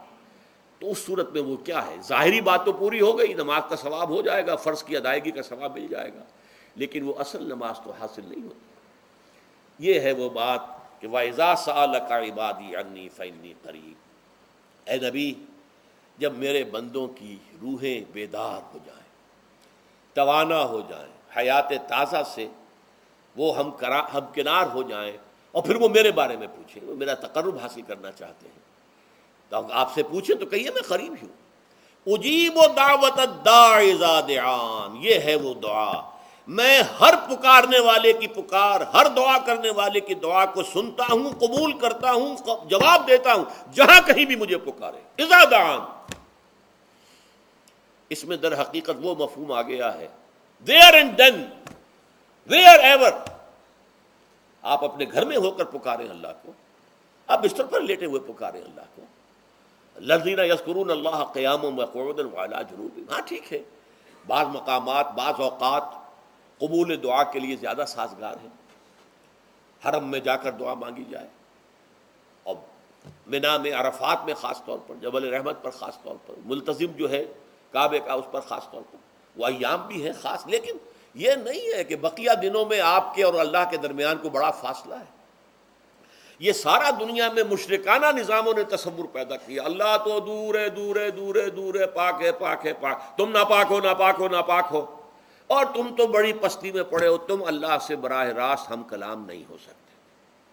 کوئی درمیانی چاہیے، کوئی لنکس چاہیے، کوئی پجاری ہوگا، کوئی پروہت ہوگا، کوئی پنڈت ہوگا، کوئی پیر ہوگا، کوئی پادری ہوگا، کوئی پوپ ہوگا، اس کے ذریعے سے تم اللہ سے ہم کلام ہو، خود نہیں. اور جب ذریعے بیچ میں آ گئے تو ان کی مٹھی گرم کرو، ان کی چاپلوسی کرو، ان کو بھی جو ہے چادریں چڑھاؤ، ان کو نذرانے پیش کرو. یہ ہے بدترین ایکسپلائٹیشن جو مذہب کے ذریعے سے نوع انسانی کی ہوئی ہے. یہ 2 ایکسپلائٹیشن دنیا میں ہوئی ہے تاریخ انسانی میں. ایک بادشاہوں کی طرف سے خراج دو ہمیں، محنت تم کرو گے کھیت میں، آدھا حصہ ہمارے پاس آئے گا، ہم عیش کریں گے، ہم سٹینڈنگ آرمیز رکھیں گے تاکہ ذرا تم بغاوت کرو تو تمہارا سر کچل دیا جائے. یہ ایکسپلائٹیشن بدترین. مانگنے والا گدھا ہے، صدقہ مانگے یا خراج۔ دوسری طرف ہم بادشاہ ہیں، ہم چندر بنسی سورج بنسی خاندان ہیں، ہم راجپوت ہیں، حکومت کرنا ہمارا حق ہے۔ اور یہ پنڈت پروہت جو ہے وہ بھی کہیں گے کہ ٹھیک ہے، نصف لی و نصف لک وہذا قوم جاہلون، یہ عوام جو ہے ان کا خون چوسو، ہمیں یہ نذرانے پیش کریں، بتوں کو آ کے چڑھاوے چڑھائیں اور تمہیں خراج دیں اور ٹیکس دیں۔ They are to be exploited, exploit ہو رہا ہے۔ اسلام نے آ کر دونوں کا خاتمہ کیا، کوئی ملوکیت نہیں۔ زکوٰۃ ہے تو غربا کے لیے، بادشاہ کے لیے نہیں ہے، یہ تو غربا کے لیے، لہذا کوئی ٹیکس نہیں۔ نمبر دو، اللہ سے ہم کلام ہونے کے لیے کسی دربان، کسی جو ہے پہرے دار کی مٹھی گرم کرنے کی ضرورت نہیں۔ جب چاہو ہم کلام ہو جاؤ، دل کے آئینے میں ہے تصویر یار، جب ذرا گردن جھکائی دیکھ لی۔ یہ تو تم ہماری طرف متوجہ نہیں ہوتے، ہم تو ہر وقت کہتے ہیں، ہر شب کو، آخری لمحات جو ہیں، آخری جو گھنٹے ہیں رات کے، سمائے دنیا تک ہم نزول فرما لیتے ہیں تمہارے لیے۔ اور پکارنے والا پکارتا ہے، حل من مستغفر فاغفر اللہ، ہے کوئی استغفار کرنے والا کہ میں اسے بخش دوں؟ حل من سائل فاعطیہ، ہے کوئی مانگنے والا کہ میں اسے عطا کروں؟ تم ہی سوئے رہتے ہو، انٹا غفیر رہتے ہو، تمہیں ہماری طرف توجہ نہیں ہے۔ اگر ہماری طرف متوجہ ہو جاؤ تو جیسے کہ اقبال نے کہا کہ میرے لیے یہ دربان جو ہے، پیران کلیسا کو کلیسا سے اٹھا دو، کیوں خالق و مخلوق میں حائل رہے پردے۔ اور یہ میں نے کئی مرتبہ بیان کیا ہے، ہمارے ہاں وہ پی پی پی جو جماعت بنی تھی ایک، اب اس میں 2 پییں اور ایڈ ہو گئی ہیں، پی پی پی، پھر وہ پیٹریٹ، اور اس سے آگے اپنی پہلے پارلیمنٹیرین کی پی آ گئی اور پھر پیٹریٹ کی آ گئی، 5 پیز ہو گئی۔ اسی طرح گنتی ہے ہندوستان میں، پنڈت، پروہت اور پجاری، 3 پے تو یہاں تھی، پیر، ایران کا پیر، اور پوپ اور پادری، یہ سب پے سے شروع ہوتے ہیں الفاظ، اور یہ سب در حقیقت جو ہے شروع ہونے والے الفاظ، یہ در حقیقت انسانوں کی بدترین ایکسپلائٹیشن کا ذریعہ ہے۔ وَإِذَا سَأَلَكَ عِبَادِي عَنِّي فَإِنِّي قَرِيبٌ أُجِيبُ دَعْوَةَ الدَّاعِ إِذَا دَعَانِ فَلْيَسْتَجِيبُوا لِي۔ ہاں ایک تقاضا ہے، لیکن اس سے پہلے یہ بات سمجھ لیجئے، میں اس آیت کو میگنا کارٹا جسے کہا جاتا ہے حقوق انسانی کا سب سے بڑا چارٹر، میں اس سے کہیں بڑا چارٹر قرار دیتا ہوں کہ اللہ کہتا ہے مجھ سے ہم کلام ہونے کے لیے کسی واسطے کی، کسی وسیلے کی کوئی حاجت نہیں، جب چاہو مجھ سے ہم کلام ہو جائے۔ ہاں ایک شرط ہے، فَلْيَسْتَجِيبُوا لِي، چاہیے کہ وہ میری بات بھی قبول کریں، میرے احکام کو تسلیم کریں، میرے فرامین کان سے کھول کر سنیں، ان پر دل سے عمل کریں۔ فَلْيَسْتَجِيبُوا لِي، یہ ون وے ٹریفک نہیں ہوگا کہ ہم تمہاری دعائیں قبول کریں اور تم ہماری باتوں سے پہلو تو ہی کرو، سنی انسنی کر دو، یہ نہیں ہوگا۔ یہ ایک 2 وے تعلق ہے، جسے آج کل کہا جاتا ہے بائی لیٹرل تعلق ہے۔ بائی لیٹرل تعلق ہے اللہ اور بندے کے درمیان، بندہ توبہ کرتا ہے معاصی سے، اللہ تعالیٰ بھی، اس کے لیے بھی لفظ تواب ہے، وہ بھی اپنی رحمت کے ساتھ دوبارہ متوجہ ہو جاتا ہے۔ تم اللہ کو یاد کرو، فاذکرونی اذکرکم، مجھے یاد رکھو میں تمہیں یاد رکھوں گا۔ ان تنصروا اللہ ینصرکم، اگر تم اللہ کی مدد کرو گے اللہ تمہاری مدد کرے گا۔ یہ ہے 2 طرفہ معاملہ۔ اسی طریقے سے تم چاہتے ہو کہ میں تمہاری دعائیں قبول کروں، اجیب دعوت الداعی اذا دعان، میں ہر پکارنے والے کی پکار کو سنتا ہوں، جب اور جہاں، ویئر اینڈ وین وہ مجھے پکارے، لیکن لازم ہے فلیستجیبوا لی، وہ بھی میرا کہنا مانے، میرے فرامین کو کھلے کانوں سنے اور تہہ دل سے اس پر عمل کرے، ولیؤمنوا بی، اور مجھ پر ایمان پختہ رکھے، یقین اس کے ساتھ مجھے پکارے۔ لعلہم یرشدون، اب یہ سب سے بڑا لفظ آ گیا، تاکہ انہیں رشد حاصل ہو جائے۔ رشد، فوز، فلاح، رشد، یہ کئی الفاظ ہیں، فوز فائز، فلاح مفلحون، رشد راشدون، اور یہ لفظ استعمال ہوا صحابہ کرام کے لیے سورہ حجرات میں، اولئک ھم الراشدون۔ تو گویا کہ یہ بلند ترین منزل ہے انسان کے لیے، اگر اس کا یہ تعلق اللہ کے ساتھ قائم ہو جائے۔ دعا کا ہم کلام ہونے کا رشتہ اس کا قبول ہو مجھ مل جائے۔ اب آخری بات نوٹ کیجئے، آخری آیت جو ہے اس رکوع کی، بظاہر اس کا تعلق نہ روزے سے نہ رمضان سے، اکل حلال اکل حرام سے روکا گیا ہے۔ وَلَا تَأْكُلُوا أَمْوَالَكُمْ بَيْنَكُمْ بِالْبَاطِلِ، اور دیکھو اپنے مال آپس میں باطل طریقوں سے مت کھاؤ۔ وَتُدْلُوا بِهَا إِلَى الْحُكَّامِ، اور نہ ہی اپنے مالوں کے ذریعے سے حکام تک پہنچو۔ لِتَأْكُلُوا فَرِيقًا مِنْ أَمْوَالِ النَّاسِ بِالْإِثْمِ، کہ تم لوگوں میں سے کسی کا مال گناہ کے ساتھ ناجائز طور سے ہڑپ کر جاؤ، رشوت دے کر، اور اپنے حق میں کوئی غلط فیصلہ کروا لو، وَأَنْتُمْ تَعْلَمُونَ، جانتے بوجھتے یہ کام نہ کرو۔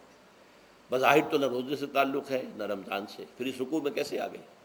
بڑا گہرا تعلق ہے، اول و آخر کا تعلق ہے۔ پہلی آیت میں مجرد رمضان روزے کی جو فضیلت بیان کی گئی تھی یا حکمت، غایت کیا تھی؟ تقویٰ۔ یہ تقویٰ کا معیار ہے۔ تقویٰ جو ہے ظواہر کی بنیاد پر نہیں ہے، اگرچہ ظاہر بات ہے کہ ظواہر بھی دین کا حصہ ہے۔ حضور کی وضع قطع اختیار کرنا یقیناً ایک نیکی کا کام ہے، ہر چیز میں حضور کے نقش قدم پر چلنا، لیکن یہ ظواہر پر نہیں ہے طبقہ۔ تقویٰ دل میں ہو، التقویٰ ہا ہونا، التقویٰ ہا ہونا، التقویٰ ہا، 3 مرتبہ حضور نے اپنے سینہ مبارک اور قلب مبارک کی طرف اشارہ کر کے فرمایا تقویٰ یہاں ہوتا ہے، تقویٰ یہاں، جب یہاں ہوگا تو پورے وجود میں سرایت کر جائے گا۔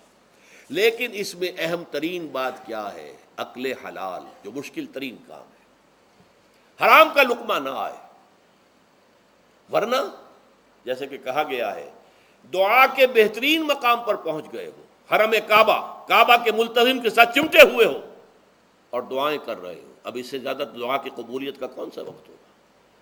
یا آپ کھڑے ہو گئے جبل رحمت کے اوپر سب سے اونچے مقام پر جا کر، اور آپ نے 2 گھنٹے سے ہاتھ اٹھائے ہوئے ہیں، اللہ اے اللہ یا رب یا رب، لیکن حضور نے فرمایا کہ ایسے بہت سے لوگ ہیں، رجل یطیل السفر اشخص اغبرا، ایک شخص ہے سفر کی وجہ سے بہت لمبا سفر کر کے دربادہ تھکا بازا ہے، اور اس کا وہ احرام جو ہے وہ بھی میلا کچیلا ہو چکا ہے۔ ظاہر بات ہے آج کی بات نہیں ہو رہی ہے، جبکہ آپ 4 گھنٹے میں تو پہنچ گئے جدہ، اور پھر 2 گھنٹے میں مکہ پہنچ گئے، اور جا کر پھر 2 گھنٹے میں آپ نے جو ہے عمرہ کیا اور بات چھٹی، احرام کھل گیا۔ تو اس میں کہاں وہ احرام میلا ہوگا، اور کہاں آپ کا بیل کچیل ہوگا، اور کہاں آپ کے جسموں سے جو ہے پسینوں کی بو آئے گی؟ نہیں۔ لیکن جو یہ سب کرتے تھے اور پھر کعبے سے ملتزم سے چمٹ کر دعا کرتے تھے، یا رب یا رب، یمد یدہ الی السماء، وہ ہاتھ اٹھاتا ہے آسمان کی طرف، یا رب یا رب، وَأَنَّا يُسْتَجَابُ لِذَلِكَ، اور اس شخص کی دعا کیسے قبول ہو؟ وَمَطْعَمُهُ حَرَامٌ، اس کے پیٹ میں جو غذا پڑی ہوئی ہے وہ حرام سے ہے، مَلْبَسُهُ حَرَامٌ، اس کا لباس جو اس نے پہنا ہوا ہے چاہے وہ احرام ہی ہے وہ حرام کے پیسے سے کمایا گیا تھا، وَغُذِيَ بِالْحَرَام، اور اس کا پورا جسم جو ہے جس غذا سے یہ تن و توش تیار ہوا ہے وہ حرام کی غذا۔ ایسے آدمی کی دعا وہاں پہنچ کر بھی قبول نہیں ہوتی۔ لہذا تقویٰ کا اصل معیار اکل حلال، روزی حلال کی، اگر یہ نہیں ہے تو آپ نے متقیوں کی شکل بنا لی، اور بہت ہی آپ نے اپنے ظاہر کو جو ہے بہت آراستہ پیراستہ کر لیا سنت رسول سے، لیکن اللہ کی نگاہوں میں اس کی کوئی قدر و قیمت نہیں ہوگی جب تک کہ آپ کا رزق حلال کرنا۔ بارک اللہ لی ولکم فی القرآن العظیم ونفعنی وإیاکم بالآیات والذکر الحکیم۔